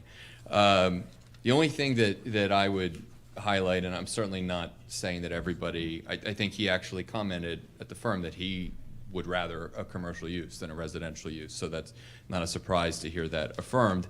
I just want to point out that it is slightly contradictory if you are in favor of a more commercial use, but the main opposition to this is the traffic generated, and you go to the trip generation table, and you, which again is analyzing particularly the AM and the PM peak, even the AM, you know, restaurant use, 200 and with 50 seats, 219 trips compared to 186 for this. Daycare, these are items that are permitted in the NC district. Daycare, 245, bank, 271, dental office, medical building, 288, pharmacy with a drive-through window, 867, a coffee shop like a Dunkin' Donuts, 1,334, convenience store, 1,906, and a fast food QSR with the drive-throughs, 2,104. So I understand if the general sentiment is I'm willing to deal with the traffic because I'd rather commercial use for walkability. Okay, that's fine. That's a reasonable position, but not in tandem with. But my real concern about this is traffic, because all of those uses are still going to have a significantly greater traffic impact than this. Thank you, Mr. McGinnis. Any more public comment? And like we said before, please, you just want to comment? Yeah, just if you could please state your name and your address to our court reporter, that'd be perfect. My name's James Varus. Can you get a little bit closer to the microphone, please? Name's James Varus, V as in Victor, A-R-E-S. Address is 8 Valentine Lane. My main concerns are really safety and preservation. We have that cemetery there. I don't know how many of you guys live in the area, but I've seen several cars in that cemetery from that area. And I don't know if you guys have seen people just pulling out very quickly, making left-hand turns, trying to get on New Falls Road, with the property being so close to the graveyard. That graveyard was started in 1910, I believe, and we've already there's car tracks through it, so I'm afraid of that. We've lost at least 3 people that I can remember within like a mile of that area. The person was hit 2 weeks ago. The elderly man who was killed out front of JoJo's. The person right in, I believe it was on Village Lane, there's still a memorial for him. He was a kid. Then right down the street on New Falls, there's another memorial that you see every now and then. It just seems like a big safety risk. That's my main concern. Thank you, sir. Appreciate your comments. No problem. Mr. McGinnis, would you like to comment, or? No, I don't think that. You're good? Yeah. You're good, okay. Any more public comment? Let the record reflect there is no more public comment. Ms. Bree, anything from the township? Any correspondence from the township? Nothing from the township. Thank you, Diane.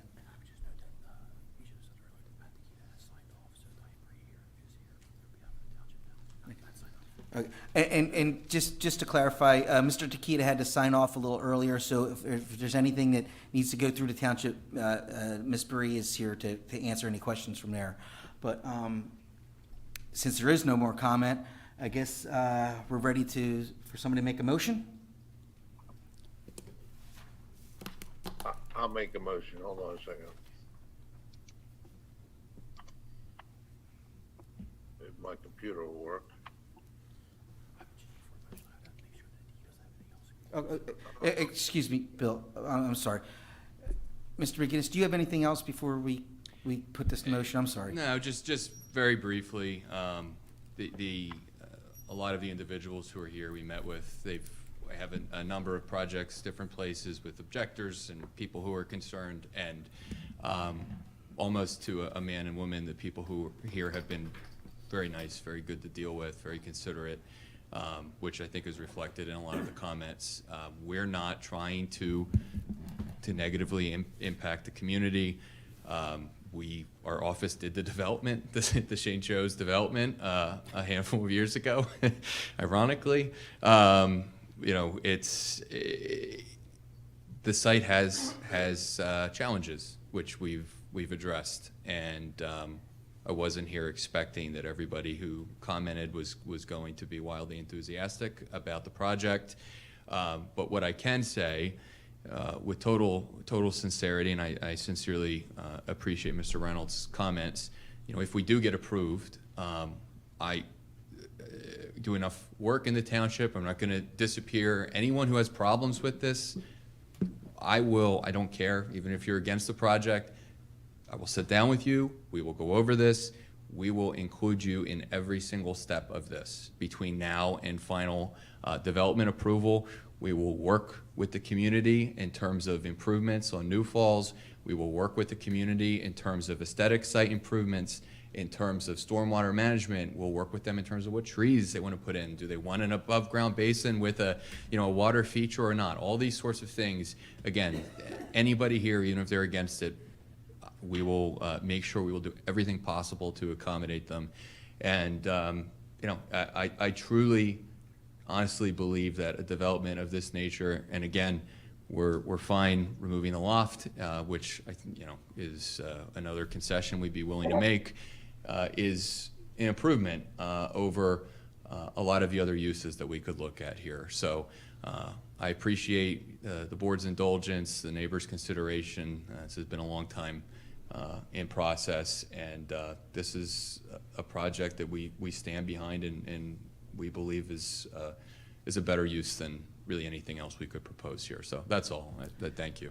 Real quick, Mr. McGinnis, and I'm assuming that our residents that are here tonight have your information and have been... They do. Okay. But if anyone needs it again, I'm happy to distribute it. I think you're sick of hearing from me by now. Yeah, right. Well, no, thank you, Mr. McGinnis. Appreciate that. I think the board's probably going to need a 10 or 15-minute recess if you could give it as that for a few minutes. Yep. Diane, I'm not sure if we can get in. Okay. Okay, great. Thank you.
Thank you. We're back on record. Maybe we're not going back on record. So the meeting adjourned at 11, but the equipment stopped working. We'll finish it tonight, Mr. McGinnis. We'll finish it tonight. Test. Yeah, yes, thank you, Diane. Okay, back on record. And just to clarify, that we did not take a recess. We took an executive session.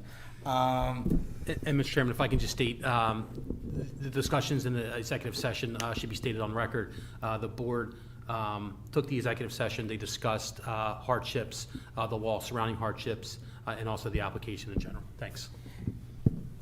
Thank you, Mr. Bibmeyer. All right, somebody like to make a motion?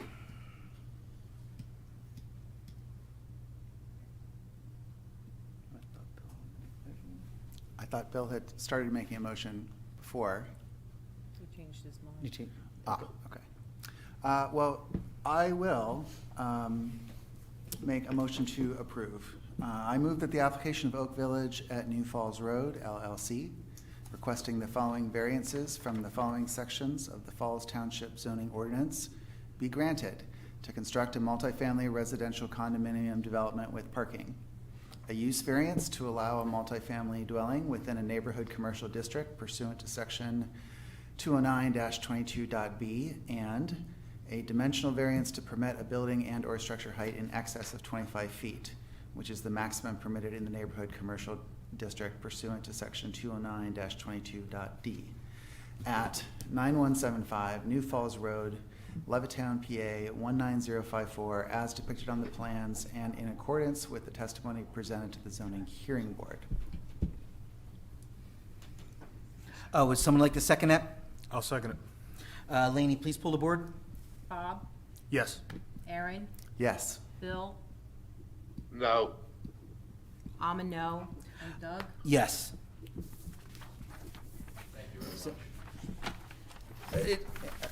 And still on the record, any complaints, any questions, please go through the township and Mr. McGinnis, and hopefully we can get everything worked out to everybody's best behavior, everybody's best interest.